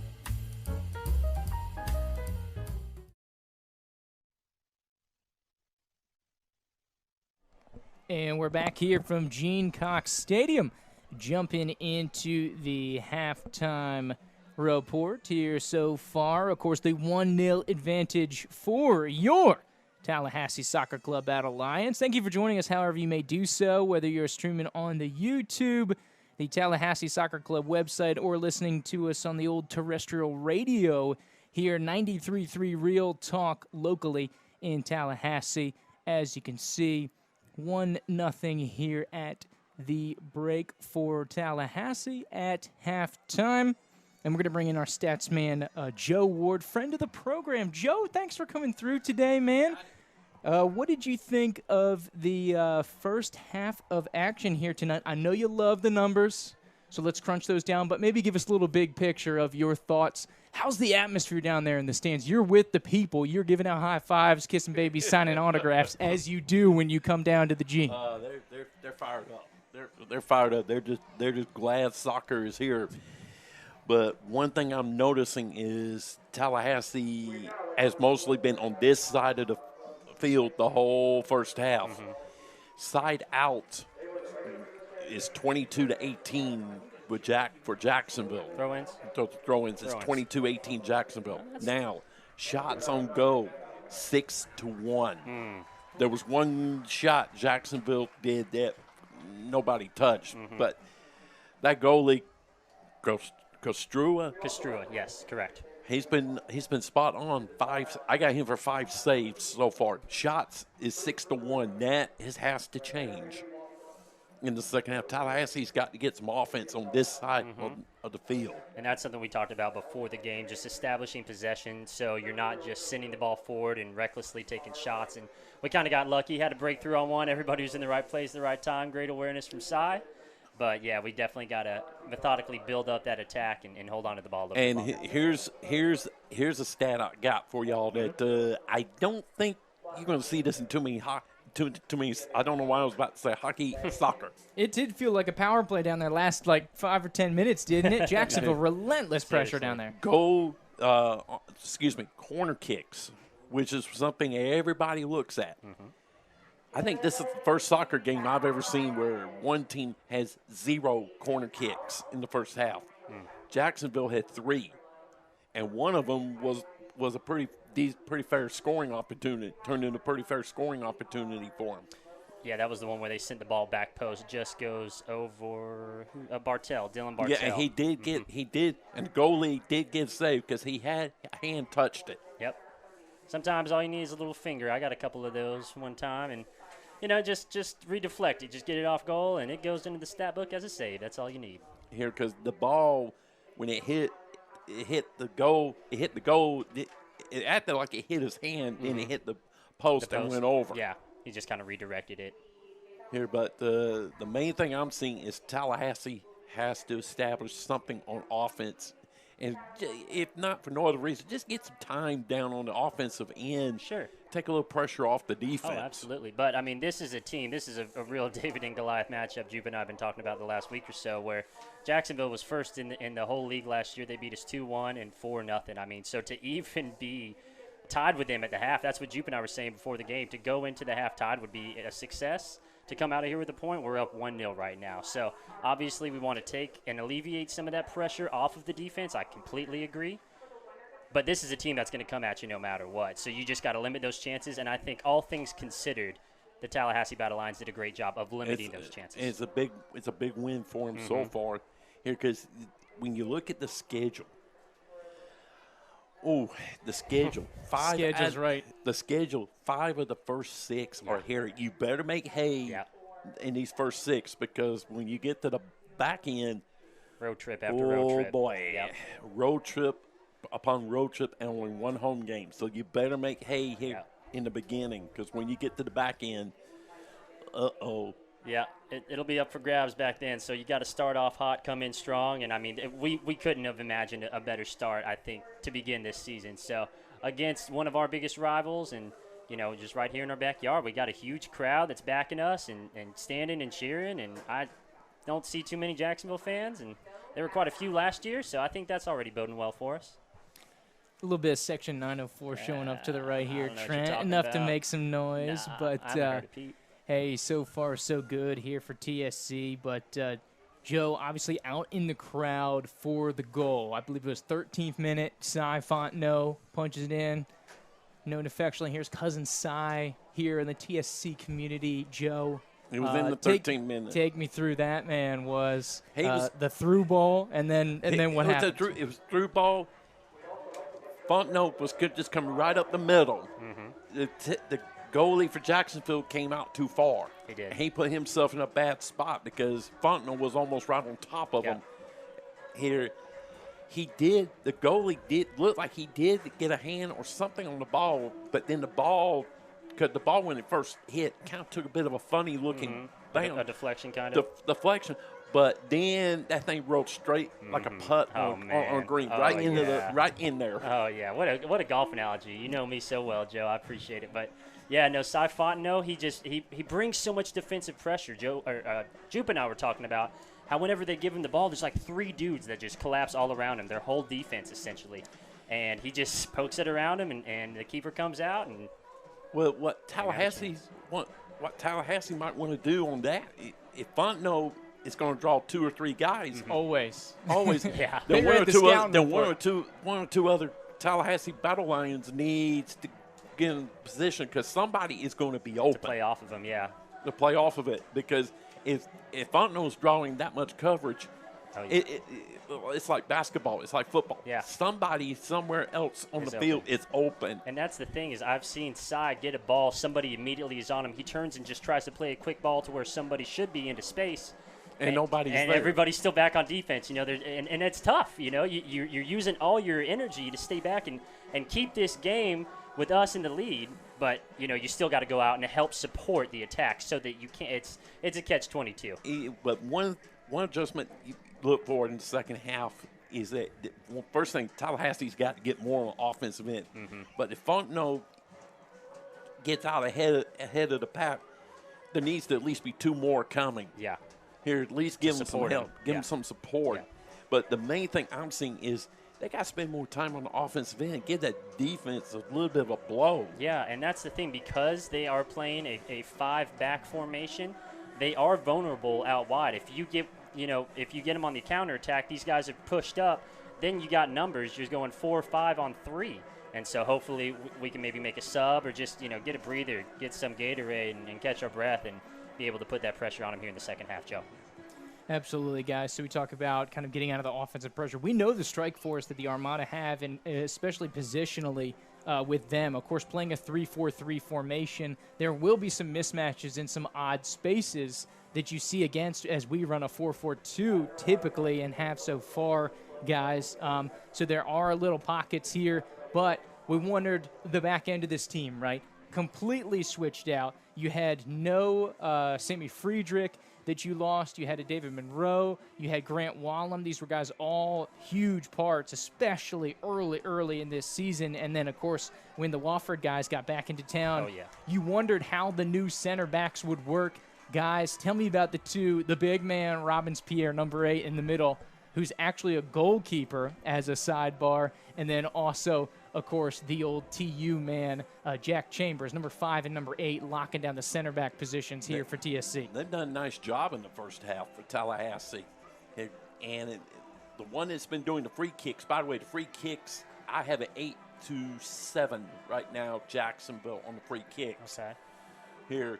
But when Tallahassee has gone free kicks, the kicks are not bad. It just, like I said, just need to put 1 or 2 more people down there with it. And I think one thing that actually is been kind of holding us back is since we have such pacey and gritty players, such physical players, you don't have a lot of super tall guys besides Robbins-Pierre. And so he's back there. He's excellent. I mean, he had that great slide tackle in the box. Could have easily been a PK, especially if he doesn't touch the ball, but he gets all ball. Great stuff there. But yeah, man.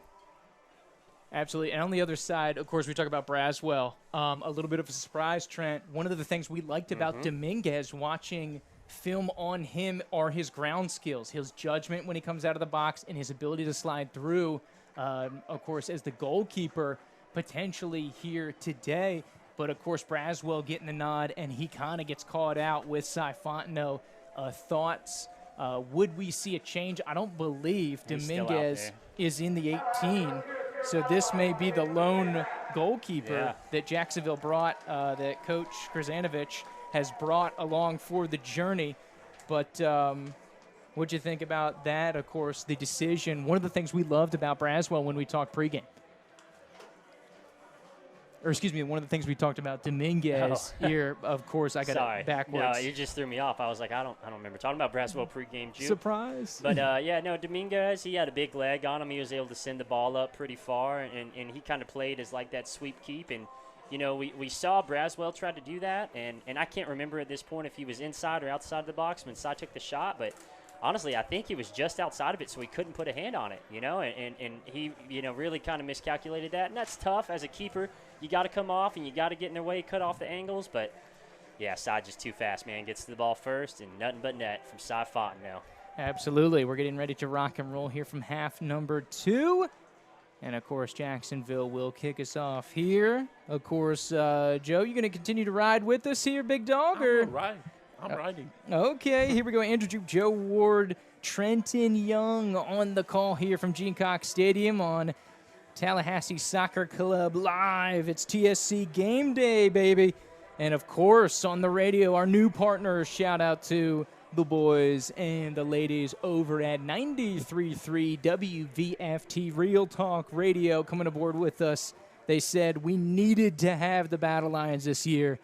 And so, Trent, Joe, we gave it to them, and the Battle Lions are rewarding everybody out here. A fantastic first-half effort here from TSC, and we are off and rolling here for half number 2. As Jacksonville will get us started out here as Manzo will cycle it back around, and they will be going left to right here as the teams switch, of course, halves of the field. Jacksonville, of course, in all white with the blue numerals. TSC in those beautiful new golden uniforms, the Saturday Golds, going right to left. Cy Fontenot, the man with the goal in the 13th minute, fights after it. He's going to be an early target. The referee tried to play on. And, of course, a delayed foul here called against Jacksonville. And so it'll be a TSC free kick. Great opportunity here for in the early going here at Tallahassee. Over on the side, they'll be just over 20 yards out from the end line. Of course, way wide out here. They'd be out of bounds on the football field, guys, as we can see. Of course, still in their end. We're using the black lines here tonight here for TSC. Justin June sends it. And second ball going to be poked through by Lee. That was a dangerous second wave header. And here we go. We talked about the counterattack for Jacksonville. Let's see if they can weather the storm. It's a 3-on-2 break if they're able to get here. Chambers tracking back, and Vanuk did well to stop it there right on the fringe of the attacking third there for TSC. And they are able to escape without serious harm. Over the top. Hopefully we are too. TSC player. It looks like he got some contact. It's tough to see there. It's Lee. Austin Lee, 22. Austin Lee as he gets some help up. No TSC guys warming up on the bench. Chambers, Robbins, Pierre, and Vanuk, the back line here, so we'll stay the same there. Lee, Peralta in the midfield, June and Mitchell also in the midfield, Fontenot and Blankenship up top. Chip through. This last touch by the Armada. They tried to save it and it looks like, for a throw. It looks like we're going to get the corner. Looks like it went over the line. So now we're even on that corner kick stat, Joe. Absolutely. No, not. First corner kick of the game, right, Joe? Yeah, Jacksonville had 3 in the first half. Absolutely. So as we get into this one, our first corner of the game. Took us a hot minute to get there. 48th minute of action. And it's going to be Justin June, right-footed in. Swinger's going to go near post, looking for Fontenot. It'll skip across the box and go almost out of play over on the far side. It'll be picked up here by the Armada. Look at the counterattack. Arides darting down the left center of the field. He's looking for a through ball. He was not much of an impact here in the first half, we'll look back to see how he impacts his second half, as he is a very dangerous threat. You got to think he's going to get involved. This one gets blooped over the top far post, and Zamora cleans it up just as an insurance policy to make sure that doesn't go in. Jacksonville looking to take a free kick over here as we get into the 49th minute of action. A little back and forth first 5 minutes here. Jacksonville, after conceding their first corner, will now be on the corner attempt here. A lefty in swinger going back post. Robbins-Pierre there in defense.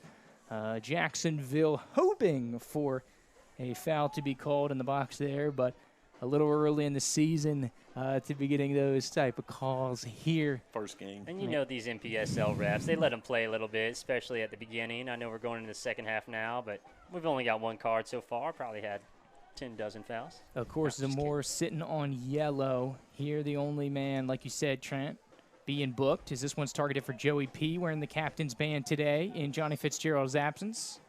And I think the general Joey P. in the middle of the field here is a very wise choice here, Trent, to be wearing the captain's band. Of course, a long-time 3-year, 2-season captain, Jacob Schmoker, retiring in the offseason. So, of course, happy trails to the storied man with a great professional career and serving TSC well. Absolute legend here in the program. Sorry to see him go, but you wish him the best. And, of course, a huge impact, one of the founding fathers here at TSC. This one played over the top, and Joey P., a contested ball in the center of the field, and looks like a little bit too handsy for the referees. Like, and the man in green wants to call that one back, and will be going the other way here for the Jacksonville Armada, right around midfield, right on the tail, it looks like, of that Leon Lions logo right there at midfield. Here, one of the 5 public schools of the capital city that utilizes the stadium here. We'll see some spring games out here in a couple weeks. 19th and 20th, the boys will be back on the football field Thursday and Friday. A big old jamboree going on here between all the big public schools in Wakulla. Of course, those interested in the local football scene, but back here for the soccer pitch. Here comes Jacksonville, tried to prod it through past Joey P., unsuccessful. It'll be blistered up the field here by Bennett Mitchell. It'll take a ride, but almost out of play. Jacksonville elects to save it. Braswell, 25 yards out from goal, will look to collect and square it off, coming here near side to Logan Ballone. And Jacksonville looking to start their attack again. Chambers catches one on the knee, and he'll look to try to start a counterattack. Chambers a little bit out of position. And here, as he gets caught up, Jacksonville, a good counterattack. Looking, going on the other end. It's going to be Coimbra, and it looks like it's dispelled. Chambers able to get back to the back line. Try to go over the top of Robbins-Pierre. Good coverage by Mike Zamora there. And Christian Vanuk now takes it 25 yards out away from goal on the TFC defensive side. Poked through by Chavez. He's one that was in quite a bit of challenges there in the first half. And it looks like nothing has changed here as we get into the 52nd minute. Once again, crucial juncture. TSC here first 7 to 10 minutes of this opening second half action. This was a danger zone for them last year. And so we'll see if they can finish strong and get out of this first 10 minutes here unscathed. This is a crucial juncture here. And now you're kind of chopping the game up into those 7 to 10 minute chunks here. Try to win every 7 to 10 minutes here going forward. This is a crucial one here for TSC. Armada over on the far side gets us rolling. You were going to say, Trent, go for it. Yeah, I was just going to say, and you almost wonder whenever the ball is getting dropped back to Braswell, if it's almost a strategy that they implemented at halftime. He's coming out of the box, and he's hanging out at the top of the box, bringing Cy in, and then immediately playing it over to Cy's right. Great step there from Austin Lee. Austin Lee wins the ball. A little too much juice on that tackle. There was a heavy one on the captain, and it looks like, that was Blankenship with the challenge there, and it looks like it's going forward. Oh, Chambers goes to ground. Great slide. Does not get across frame, and it'll be last touched. It looks like Urides, I believe, is the last one to touch that. It went off the sliding Chambers, and it looks like it clipped the leg of Urides, and so we'll go out for a goal kick back there. And Castrua will launch it up for the Battle Lions. So we called him KMK, but we a friend of the program here, former teammate. Of course, Diesel Andrews came in and gave us some update. It's like, guys, you got to say it right. Kastrua is how you say the last name there. As Cam K, the great goalkeeper there. So far, so good. Here through 54 minutes. Fontenot looking for the overlap there to June, and unfortunately just goes wide, out of bounds for a Jacksonville throw-in. So they'll look to cycle back around here as they'll drop it off. Swing this one around as the sun starts to set. Balone on the ball. Number 9 here for Jacksonville. Touched by Braswell. Of course, Jacksonville sticking with the 3-4-3 in the back. It's Fontenot just making sure, keeping him honest, make him cycle around there. Is Jacksonville getting a little possession in here as they look to finally utilize Arides here. Good step by Vanuk, who continues to have solid form. And his back line has been playing phenomenally here tonight. This one's going to be chipped over the top. A little trouble. This one's going to be poked through. Good pressure there by Bennett Mitchell. This one's going to be won back by the Armada. Inside 20 yards of the end line. Tried to cut it back, and Vanuk just wants to go full slide to make sure nothing dangerous comes across there. Does so successfully, but it will be awarded another Armada corner.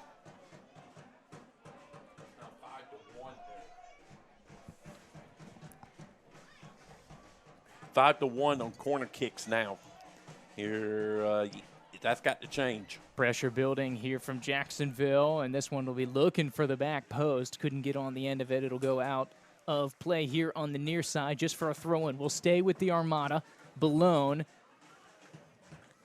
9 of the 11 players for the Armada within 25 yards of the goal, so they're really pressing up with an opportunity here to get on the set play.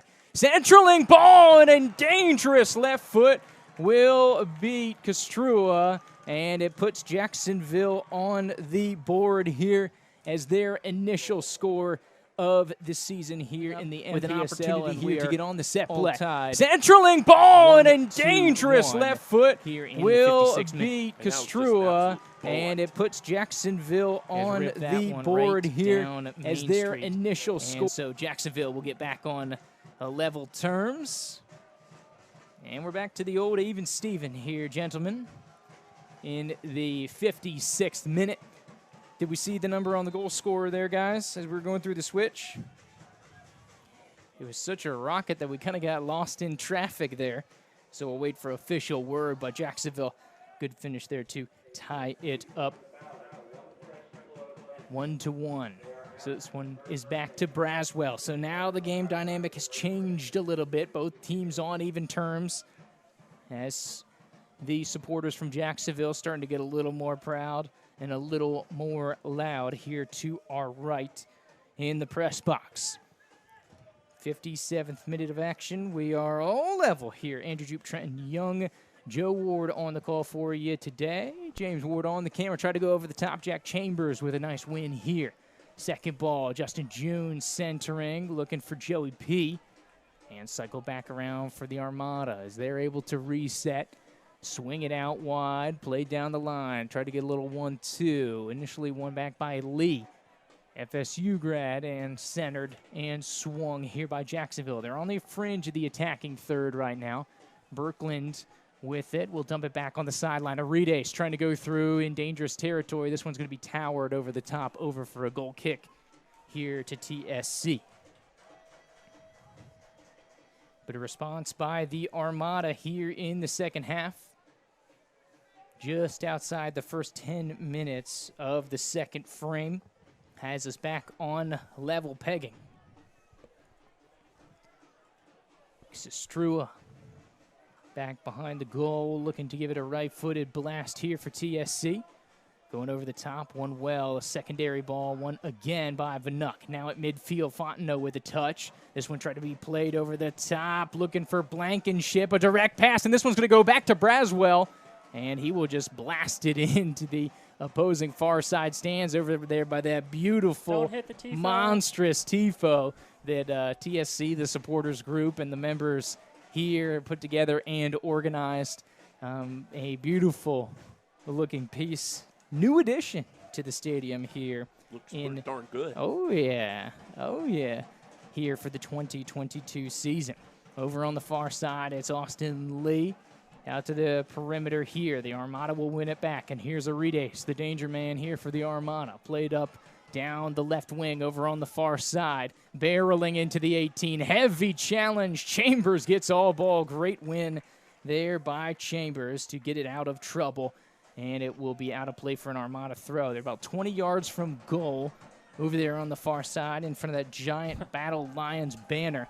Slip on the turf. Fontenot going to come away with it here. A nice little turn of pace. Overlapping run from Mitchell. Hits one of the Armada players, Dylan Bartell, in the face. Will go out of play for another TSC throw. And Vanuk will take that one over on the far side for the Battle Lions. And we see Bartell slip there, and then Sa really steps up and has a great turn. He plays a ball that's either going into space perfectly, and we're going to be able to run onto it, or it goes out for a throw-in. And there you go. It was a nice, you can see the offensive-minded Bennett Mitchell. That's a second or third time we've seen him over there on that far side with the overlapping run. That's what made him so dangerous last year as an outside back, pushing up, sending in crosses, being involved in the attack. And so really love the move from Bruno to push him up to the midfield. Yeah, absolutely. This one comes near side. Justin June's going to trap this one down. Back to Zamora. He's a natural left footer. He one-times this one on the fringe of the 18. Looking for Blankenship or Mitchell. This one comes away with the Armada. A little pseudo break. They've got a 6-on-7 if they want to run it. Over to the perimeter. And Vanuk locking down with some defense. Able to beat it on pace. Rabbins Pierre going to sit back with it. Watch out for Aride. Shot deflected over the top. Good step late there by Chambers. But a dangerous offensive spell, and Jacksonville on the front foot there. Looking very dangerous, and that's the type of flow that we saw a lot from Jacksonville, especially down the stretch last season. As we have the entire bench here for TSC and Jacksonville all warming up. It's going to be a left-footed in-swinger over here for the near side for the Armada. Whipped in way over the back post, and will go out of play. Back for a TSC goal kick, and Castrua will take care of this one over on his right side of the goal. So we get into the 61st minute of action here from Gene Cox Stadium on the inaugural voyage here of TSC Matchday Live on our terrestrial local radio station with our new buddies here from 93.3 Real Talk Radio, WVFT. So appreciate them teaming up with us there this year, one of our many great sponsors here in the Tallahassee community. How about Bennett Mitchell into the attacking third, into Blankenship, looking back to drop it to Mitchell. And it looks like they were going to play on with the handball by Mitchell. And they're going to call it back in Jacksonville with a free kick here. This one's coming to the near side. Jose Menzo on it for Jacksonville. Joey P. and Justin June there defensively. Centering ball, nobody home except Rabbins Pierre. Squared out to Zamora. He'll lift off. He loves those long balls from the left side. That's why he's such a weapon at left back. He loves a good service. Of course, good to see Mike Zamora, who was on the TSC team last year.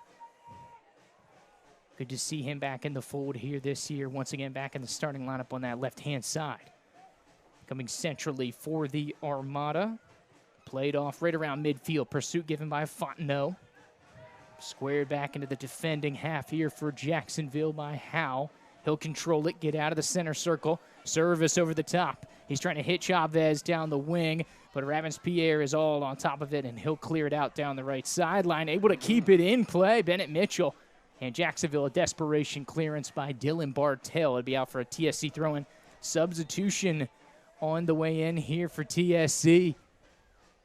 And it looks like we got the youngster fresh off the U19 field this morning, Ryan Daunt, coming into the ball game. It looks like he's going to go into the midfield, come in from Benny Mitchell. Round of applause for Bennett Mitchell. First game back here for TSC after his broken foot last season.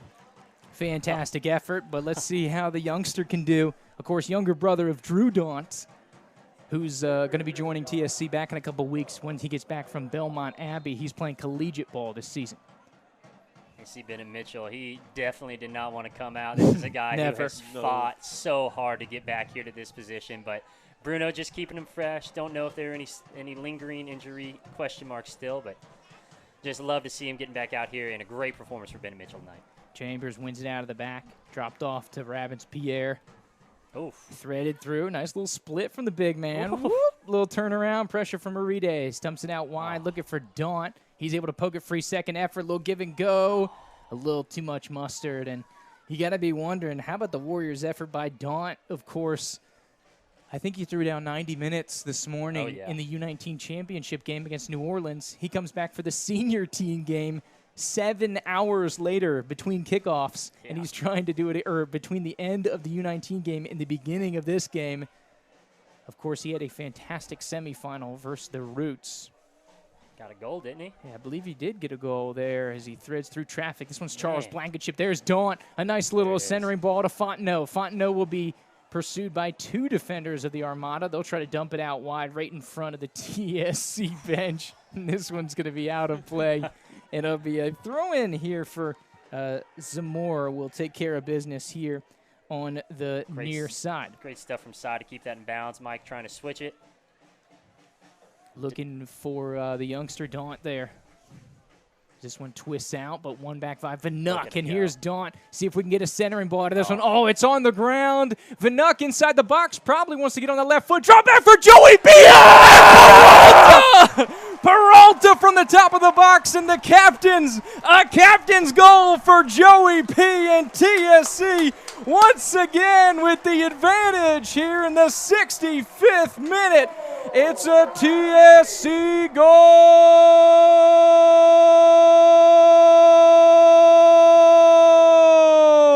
Joey Peralta buries it in the back of the net, and TSC once again with the 1-goal advantage. I have to say, that is all Ryan Don out there. Amazing awareness to stay with the play down the sideline. Picks his head up, looks around, finds the open player. I can't remember. I think it might have been Austin Lee who laid it off to Peralta. Peralta just rips it perfectly into the upper 90 of the goal. 2-1 Tallahassee. And more importantly, Tallahassee is sending more people to the goal here in the second half. That's only their second shot on goal this game. 2 for 2, They're baby. 2 for 2. To the goal, baby. Indeed. Good play there, Joe. So a little bit of intensity. Give the locals something to hear about. And the golden smoke once again cascading over the northern side of the stadium here as TSC gets it going. And we have June with a really bad cramp there. He was immediately yelling on somebody to come over and help him stretch that out. I got one in my calf a couple weeks ago. I know how tough that is, man, and it looks like that's what he's got going on here. And Jack Chambers says, I'll take this one over. Yeah, get out of here, The Jack. defenseman getting things in, but what a fantastic net. And you saw the dynamic change, right? Coach Bruno said we needed a little more spark over there. He puts in Ryan Daunt, the youngster, gives him a little bit of energy, couple good balls, great combination play with Fontenot. And then you saw, of course, as well, Blankenship doing some action up there as we have June coming up here. And more coming into the attack zone. Absolutely. It's really pressing up. You can see it. Look at the attack in third. You've got 8 of the 11 players in there right now. Joey P. talking to his center back, making sure everything's good back there. Substitution coming. Is that Swart? Is he on the active lineup here today? I can't tell. Oh, no, sorry. That's Austin Lee. I'm just kidding. It looked like a new personnel. We see somebody pending on the sidelines. Yeah. Free quick. Mike Zamora, 40 yards from goal. The ball. lefty blasting it. It's going to drift towards the 6-yard box. Braswell up to the task, and he towers up and able to scoop that one out of the sky. TSC with a 2-1 advantage. We flipped the score line from this game last year. A year ago tomorrow was Tallahassee Soccer Club's initial National Premier Soccer League game as they hosted Jacksonville like they are this year. Went down 2-1 so far, flipping the script. Screamer to Zamora. He's going to flick it forward in the area. Joey P. As a dew starts to set in. So, guys, you will see some slippage as this happens during football season, lacrosse season, soccer season. This time of night, right about 8:30, 8 o'clock, 9, depending on the time of year. It will get a little slick out there, so watch out for a couple more players sliding where they ordinarily would not. Something you see on the field turf. Throw for the Armada, about 6 yards out over on the far side. Cycles back around here. Dylan Bartell. Ryan Daunt with the pressure, cutting that attack out. You got to send it back around. Nothing here. How about the youth movement? Coach Oh, Bruno, he told us, don't act like you didn't know, Trent. Centering ball, and this one's going to go back on frame and have to be saved off the back line. Castrua, Robbins, Pierre, and Chambers, all desperation defending. And we almost had an OG in there, Trent, but we avoid it. And we talked about the back line, able to scrap one up. We talked about it getting slippery, man, and TSC dodging a bullet there, but great recovery. 69th minute of action here. Armada corner on the near side to our right. It's going to be a towering ball, once again sailing way over out on the other side. 2 in a row, rough ones for Jacksonville here. And so TSC and Castrua back out of the back here. Yeah, no harm, no foul. You got to love Castrua giving Robbins Pierre. He's putting a phenomenal effort back there at center back. Both of them, yeah, absolutely. So Robbins Pierre, he puts both of his hands up in the air just to say, hey, my bad, that's on me. Castrua, on his P's and Q's, was ready to sniff that out. And then Chambers comes over just in case there was any question. He gets that out. So now we've got number 17, Adrian Perez, Danny Perez, affectionately known here. Kind of a player coach Josh Bruno alluded to, and he's already marking the other number 17. So we got a battle of 17s here in Tallahassee. Comes in for Austin Lee. So again, substitution rules, able to use 7, but once you are substituted out, as long as you do not fall under the concussion protocol for a concussion substitution, it does end your day. So end of the day for Austin Lee, but great effort for him. Round of applause for us up here at the press box, contributing well here to this 2-1 advantage that TSC currently holds. You get into the danger juncture now here, basically the second to last segment here before the end of the game. A crucial 20 minutes upcoming, but this is kind of that sleepy 10 minutes, the 70 to 80 mark that is really make or break. But sometimes you're trying to focus, prepare for the last 10, and get caught off guard. So left TFC, see if they stay sharp here. Bartel on the ball, plays it wide here for Jacksonville. An interior movement, and there's Perez tracking down the ball in the middle. Jacksonville will cycle it around, dump it back out wide. Service coming, looking for the far post. One well by Vanuk. Second ball going to be chipped out. Perez, a physical challenge there. And a breaking out a yellow card. And I believe they're going to give the yellow to Peralta. I think they mixed up the uniforms. But I think Joey P catches the yellow. Oh, man. I think they mixed up the personnel. So we'll have to try to get an official announcement. But it was either Perez or Peralta. Neither, frankly, it looks like from our point of view, deserved a yellow. But this will be a very advantageous opportunity for Jacksonville, who's 27 yards from goal. They're probably the width of the back post over on the far side. And so this is gettable. And it looks like Arides is going to be on top of it. Sai getting back on defense. All 11. You have an unmarked man over on the far side here for Jacksonville. A little stoppage, some jostling. Looks like right Justin around the June. top of the 18. He's trying to keep his position, not let the other 17 in there. Yeah, it looks like Vaquero. June doing a little bit of jousting. 4-man wall. Free kick, and the wall eats it. Fantastic. Perez will give pursuit, puts his arm back, good positioning. Second ball has a chance at it. And a good turn of possession there, able to keep it out. Chambers. Robbins Pierre now. Chambers drops it back some more. Desperation clearance, so it will be headed down. Jacksonville, once again, relentless pursuit here in the attacking third. Centering ball, and it gets knocked down. Second ball, Castrua saves it, and it goes over the top, and TSC lives to fight another day. My goodness, it was planted right on the baseline. And it was like Fat Joe, New York City, Trent, a lean back, and towers it right over the goal. And luckily for TSC, it goes over the top. But Castrua, a big save and a scrambling defensive effort. TSC keeps it at a 1-goal advantage. I love the reference there, Jude. We're actually having a sub now. That looks like number 14 currently coming on, Jed Billman, for the Jacks Armada. But, yeah, that was just a sitter. I mean, you didn't need to hit that with any amount of power. And here comes Jacksonville once again launching the counterattack. Arides, the provocateur. It's a centering, or just more of a clearance, but in the area it's a Sai, and he'll give chase. And here comes Blankenship. He'll chase this one over. Daunt with a pursuit here. Jacksonville winning these 50-50 balls. They look the sharper of the two clubs fitness-wise. A takeaway here from the Armada on the attacking third. Zamora gets in front of it, and a deflection will spell back out of play and able to be collected here by Blankenship. A nice little turn. He'll give it out to June. Nice little step over. Man. And a second one for your entertainment. Over. It'll be cleared out. One well by Jacksonville. Centering ball. Once again looking for Arides. Robbins-Pierre wins the initial ball. And Jacksonville will collect right around midfield and hold a little bit of possession here in the 74th minute. So we talked about a sleepy sequence that you see from the 70th and 80th minute, and looks like Jacksonville seems to be the aggressor of the two sides. Beat on the interior. Good cleanup by June. Second ball. Jacksonville's going to have a shot on it once again. Deep back post. Nobody's home. And you just think, I mean, Jacksonville, this is a very technical club. We talked about how they've played together for years now, going through all the youth academies, 19, 21, 23 now.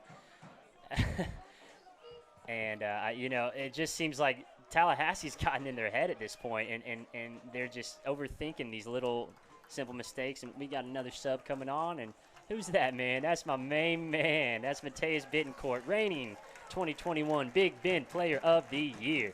Coming on from Mike Zamora, going to give us a little pace. Oh, actually, we got another sub, the number 10, Ethan Stewart, coming on now. The youth movement continues to be on. Ethan Stewart went 90 again this morning, and he's back on the field. He'll come in for Zamora. He'll play left back. So youthful presence, trying to shoot a little more energy in Bittencourt. You talk about energy, a scrappy player that can add an aggressive offensive mindset. Over here on the left side, he's going to be dangerous if he gets an opportunity to jump on the counterattack. And of course, defense going to be the priority here in minute 75 for TSC.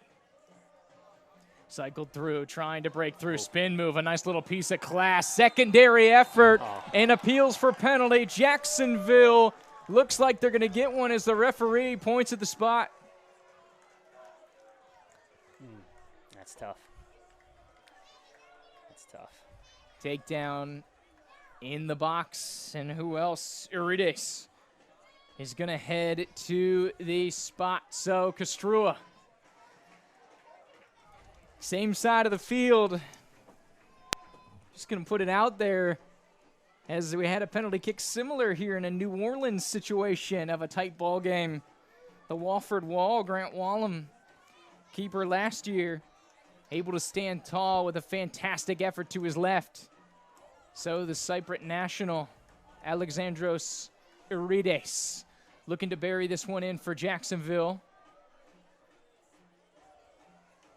Absolutely gut-wrenching for a keeper. Yeah, don't want to be in between the posts for this one, man. Referee's going to make sure the AR, making sure the keeper's on the line. Castrua is settling in. He'll make sure the ball's good, and Arides in no rush. A deep breath from him. He'll go over to his left, stutter step, right-footed effort in the back of the net, and Jacksonville able to strike and draw even. So for the second time tonight, even Steven, this time at a 2-2 margin, as Jacksonville gets it home here, minute 77 by way of the penalty spot. So not much you can do about that one. Tough sledding in the penalty box, a takedown. Referee calls the PK. Jacksonville gets the job done, and that's your striker. That's your big rock star, Arides. Punches it in, and that's why you have him. That's why they wanted him to come back and why he's such a big influencer. Your goal scorers score goals, whether it's in open play or in live play. And the center striker puts it home here for Jacksonville. Back to level pegging here for TSC. So how do you respond? Here, back on answer, 12-plus minutes to go here. Do you try to push forward, go for the 3? Or do you rest on your laurels maybe a little bit, thinking you've secured 1 point? Ryan Daunt over on the far side, and a soft challenge as Jacksonville tumbles to the turf there. Thomas hits the turf, and it'll be a free kick for the Armada. Just on the Jacksonville defending side as we see the smoke from the visitors pour over and start to blind our view here as the south to north winds drift down. Through ball, going to be controlled here by TSC. Bittencourt with a little rollover. And this one's going to be poked free. Relentless effort there by Mateus, but Jacksonville's going to be poked through. Chambers steps on top of it. Clearance over the top just to try to give a little breathing room. Headed out wide is Jacksonville. Bittencourt going to give chase, a centering ball. A good turn here. Berkland with an opportunity to use a little real estate. Keegan Anslian here in the center of the field. Haven't heard much from him today. No. One of our players to watch here, Trent, for Jacksonville. Has an undercut there. I believe it was Anslian in on that one as Perez went up for the header. So Chambers will take the free kick here for TSC. 79th minute, all even. And, I just really want to say both Cy Fontenot and Charles Blankenship, these guys have started the game, and they're just giving 110% effort. I mean, right now, they're right there inside the box making runs. Service from Daunt, looking for Fontenot. Header, he puts it just wide of the frame over on the far post. TSC inches away from number 3, but it'll go wide out for an Armada corner. So how about the youth movement? Daunt continues to make his impact felt, and Fontenot just on the other side of the post. That one goes wide, but a fantastic sequence here for TSC.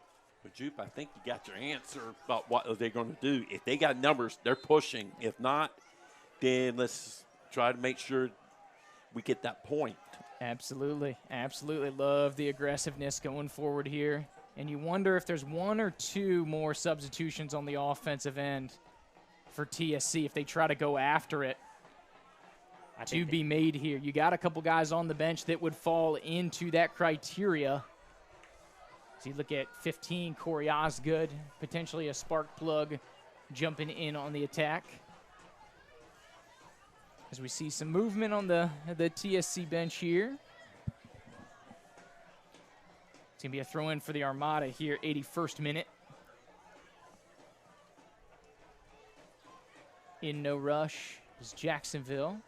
And it looks like a substitution. Looks like Vanuk is coming out here. And Danny Perez jumping into the ball game here. Forgive me.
ball over in front of the Armada bench. It's Ethan Stewart to take the throw here on the near side.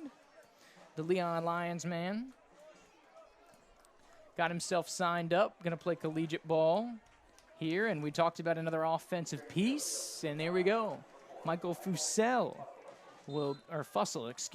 coming in here as Blankenship after a good day for him will come take a seat aside coach. Stewart with a physical challenge will win the header, but the Armada will be awarded the throw in here as we get into the 86th minute of action.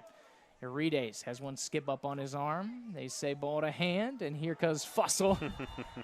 Hey, he just wanted to get in some action, man. Why not? Hey, you got 14 minutes, or you got about 5 minutes, excuse me. Make an impact. Plus stoppage time. Get in there and get a little dirt on the jersey.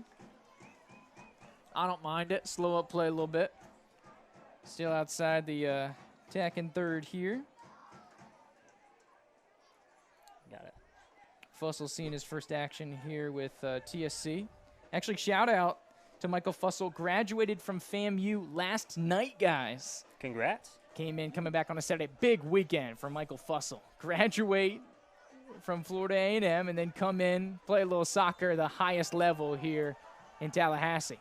A trip up, and, man, the youngsters, man, they're getting after the youngsters, dude. No love.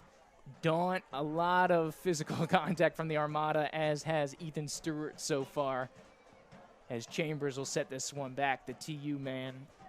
Here just on the fringe of the defending third for TSC. As, of course, TSC in the Saturday Golds going from right to left. And, of course, south to north geographically. Armada in all white, of course, going the opposite, left to right. One well by the Armada here. An opportunity to counter if they can press. Joey P giving pursuit.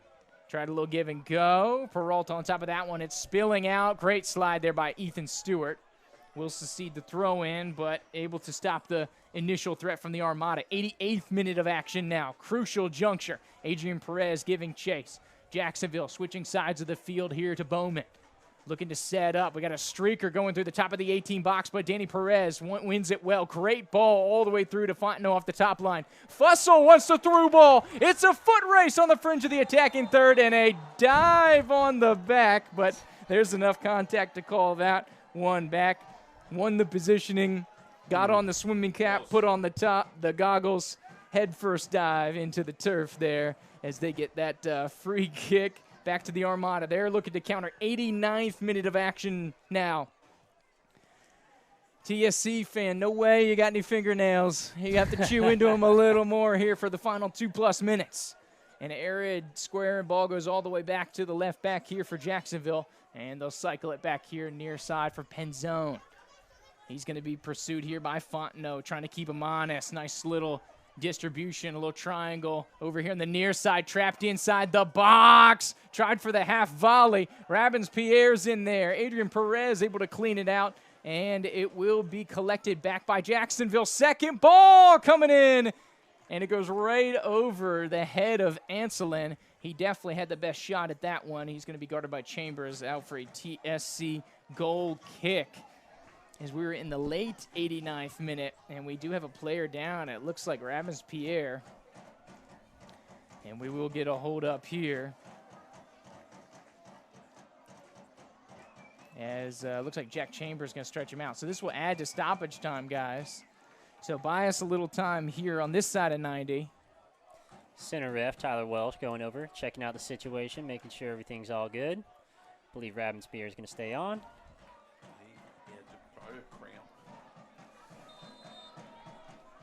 And a goal kick coming here. Castrua gives it a ride. Looking for Fussell. Could be chested down by Anselin. He's getting a lot of touches here in the latter stage of the second half. Danny Perez will play it out wide here to Daunt. Daunt looks like he wants to send it. Aggressive offensive mind. It will stay in play. It's going parallel to the football sideline there. Daunt back to Braswell. Fontenot going to give a little pursuit. Squaring ball near side will be handled here by Jacksonville. Fontenot continuing to pressure, though. Dump back out to Shawley. And it'll be spilled back around here for Jacksonville as they look like they have a shot. We're into stoppage time here, 90 plus. Official time to be kept on the field. You can assume we'll get at least 2 or 3 minutes. I'll say 3. Of course, goal scored, couple injuries, some other things going on in play. I'll say 3 minutes, Joe? That sounds about right. So going on the far side. No official ruling from the referees down here on the sideline. Very difficult to see. The communication lines very disconnected here at the MPSL level. Service from 40 out.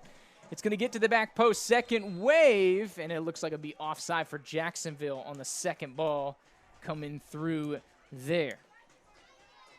So we're over 90 minutes expired. We are into stoppage time. Roughly 90 seconds, if we believe the 3 minutes of stoppage time is what will be awarded. Fontenot with a flick on to Fussell, and he'll have a one-on-one battle. Jousting back in Jacksonville clears it out. This should be a TSC corner. And the battle lines will have a shot at this one. Go ahead and add that one to the stat sheet, Joe. So last chance to dance. Set plays were huge. Can you get Robbins-Pierre up there, the big 6'3" man, into the mix? Fontenot, who is a big aerial threat. Joey P getting inside the box. 8 men inside of there. Chambers is going to head it down. That's off of Jacksonville, and he'll protect it. Another corner. This one's coming from the near side. Good idea. Try it again. Same side. And so here we're going to corner kick. Peralta will take this one. Robbins-Pierre still in on it. Joey P, of course, the second goal scorer for TSC tonight. 7 men in the box. This one's going to be won initially by Jacksonville. It's going to be dumped back in by Stewart. Second ball won by Jacksonville. Communicate. Brought down by Robbins-Pierre. He flicks it back to Fontenot. Off the hindquarters of one of the Jacksonville players. A rip from 18 yards out. Chambers a little too much, and this one will soar over the end line. They're calling offsides on Don when he dropped it back to Chambers, though, unfortunately. So that one would not have counted had it gone. So right call. Braswell in no rush. Braswell's over here screaming for a ball. We don't have a ball person, a ball kid over there in that corner. So we assume we're up over the 3-minute mark now. So, of course, we do not know the official ruling. Here, Danny Perez giving pursuit to this one. Good little misdirection. They say last touch by TSC. And this one will go out for a corner. Irides will take it for Jacksonville. So this could be the last offensive sequence for either team.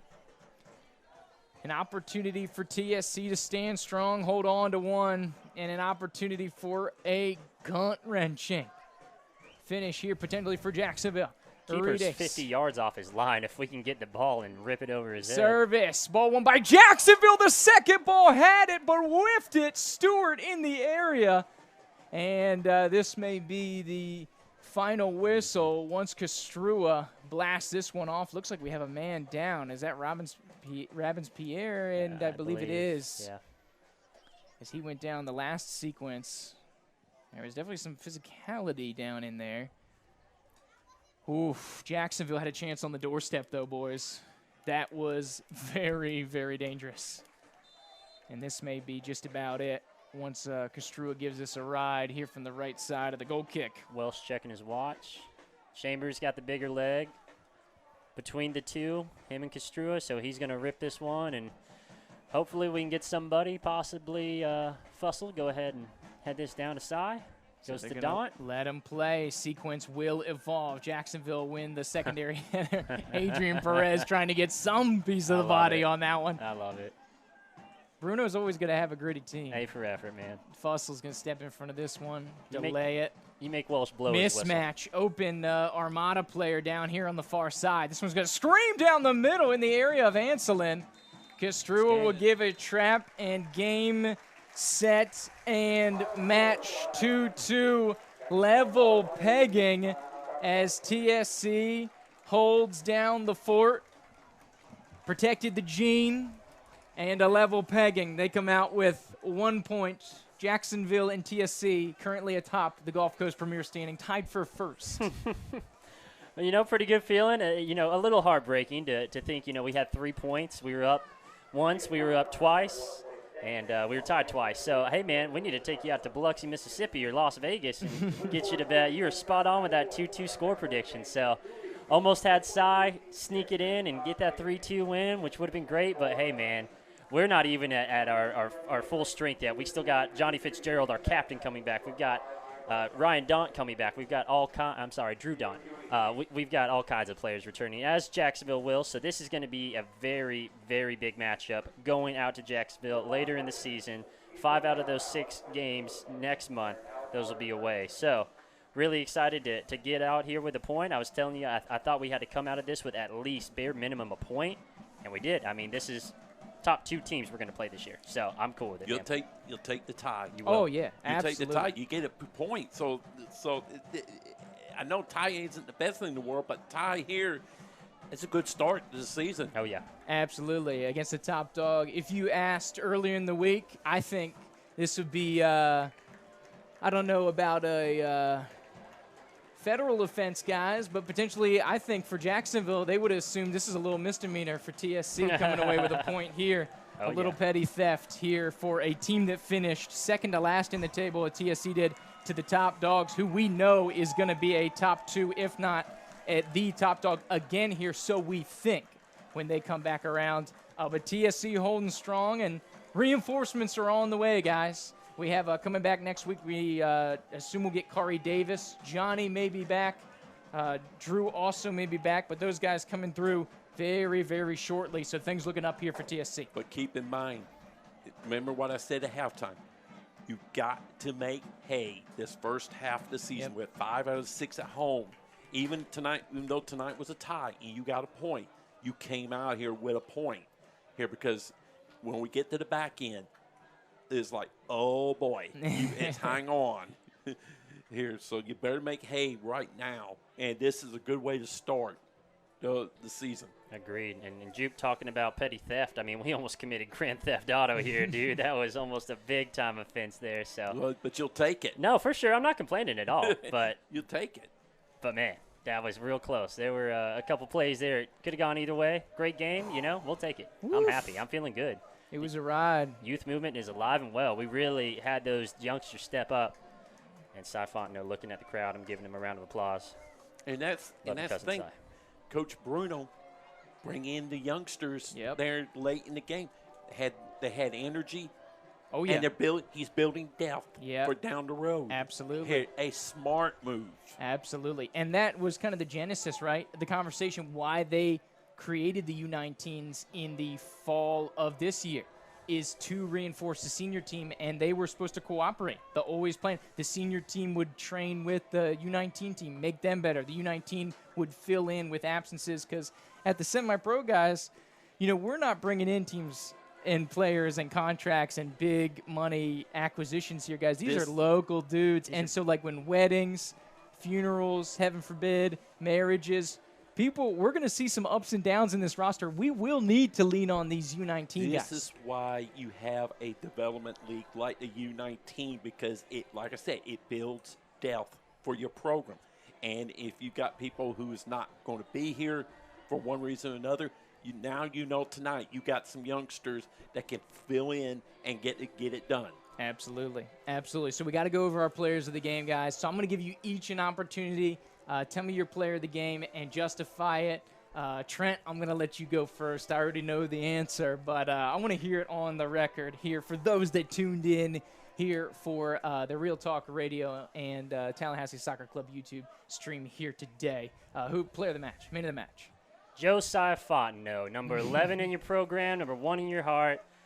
This is a player I'm really excited to see once we get back our Tallahassee Messi. Always. Johnny Fitzgerald, because with Cy tonight, he was having to create. They were sending the ball to him, and he was winning headers. He was dishing off, and I'm not hating on anybody, but, there just seemed like there wasn't a ton of support around him to get him the ball back, to filter it back to him. He plays that 1-2, and the 2 didn't always come. And that's where Cy's, obviously the most deadly. He uses that speed, gets a pass off, boom, goes and receives another one, and he's in on goal. So I love the movement from Cy Fontenot. I love that we're playing him more centrally as a true striker. We played him out wide a lot last year. Josiah Fontenot with a great goal. Almost had 2. Almost got my prediction right, 3-2, but we'll take the 2-2. So that's who I got. Coming up on it, guys. We got to jump out of Yeah. here. The radio is going to cut us off here The at goalie. 9 o'clock. Who you got? The goalie. Oh, Castrua. I had him for at least 8 saves. Yeah. Some were easy, but there was also some very difficult ones. He helped keep this thing 2-2. So I'll give it to the goalie, Castrua. Absolutely. Love it. Here we're going to put a ball on for our radio audience. We'll get into a couple more minutes, guys, here for our live streaming audience. Give you a little more gusto here. But thank you for joining us here. Thank you to our new partners at 93.3. John and the crew up there doing a lot of great things here. Nobody does local like 93.3 Real Talk Radio. WVFT coming aboard here to simulcast the TSC game. So thank you guys. Have a great one for our people on terrestrial radio. If you're looking for it, come on over to the Tallahassee Soccer Club YouTube. So, guys, breather. We'll take it down a little bit. So, Castrua, your player of the game, Joe, as we now cascade for our streaming audience here. Love it. Guys, looking forward, like we said, had to have the 1 point. Got it. Check mark. And we talked about it. Need to get in the 12-game slate. You're going to need 17 to 20 points. And, you know, off the front hat of that loaded schedule, you may need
should be an exciting one going forward for us as a chance to get the 850 Cup out there in Panama City.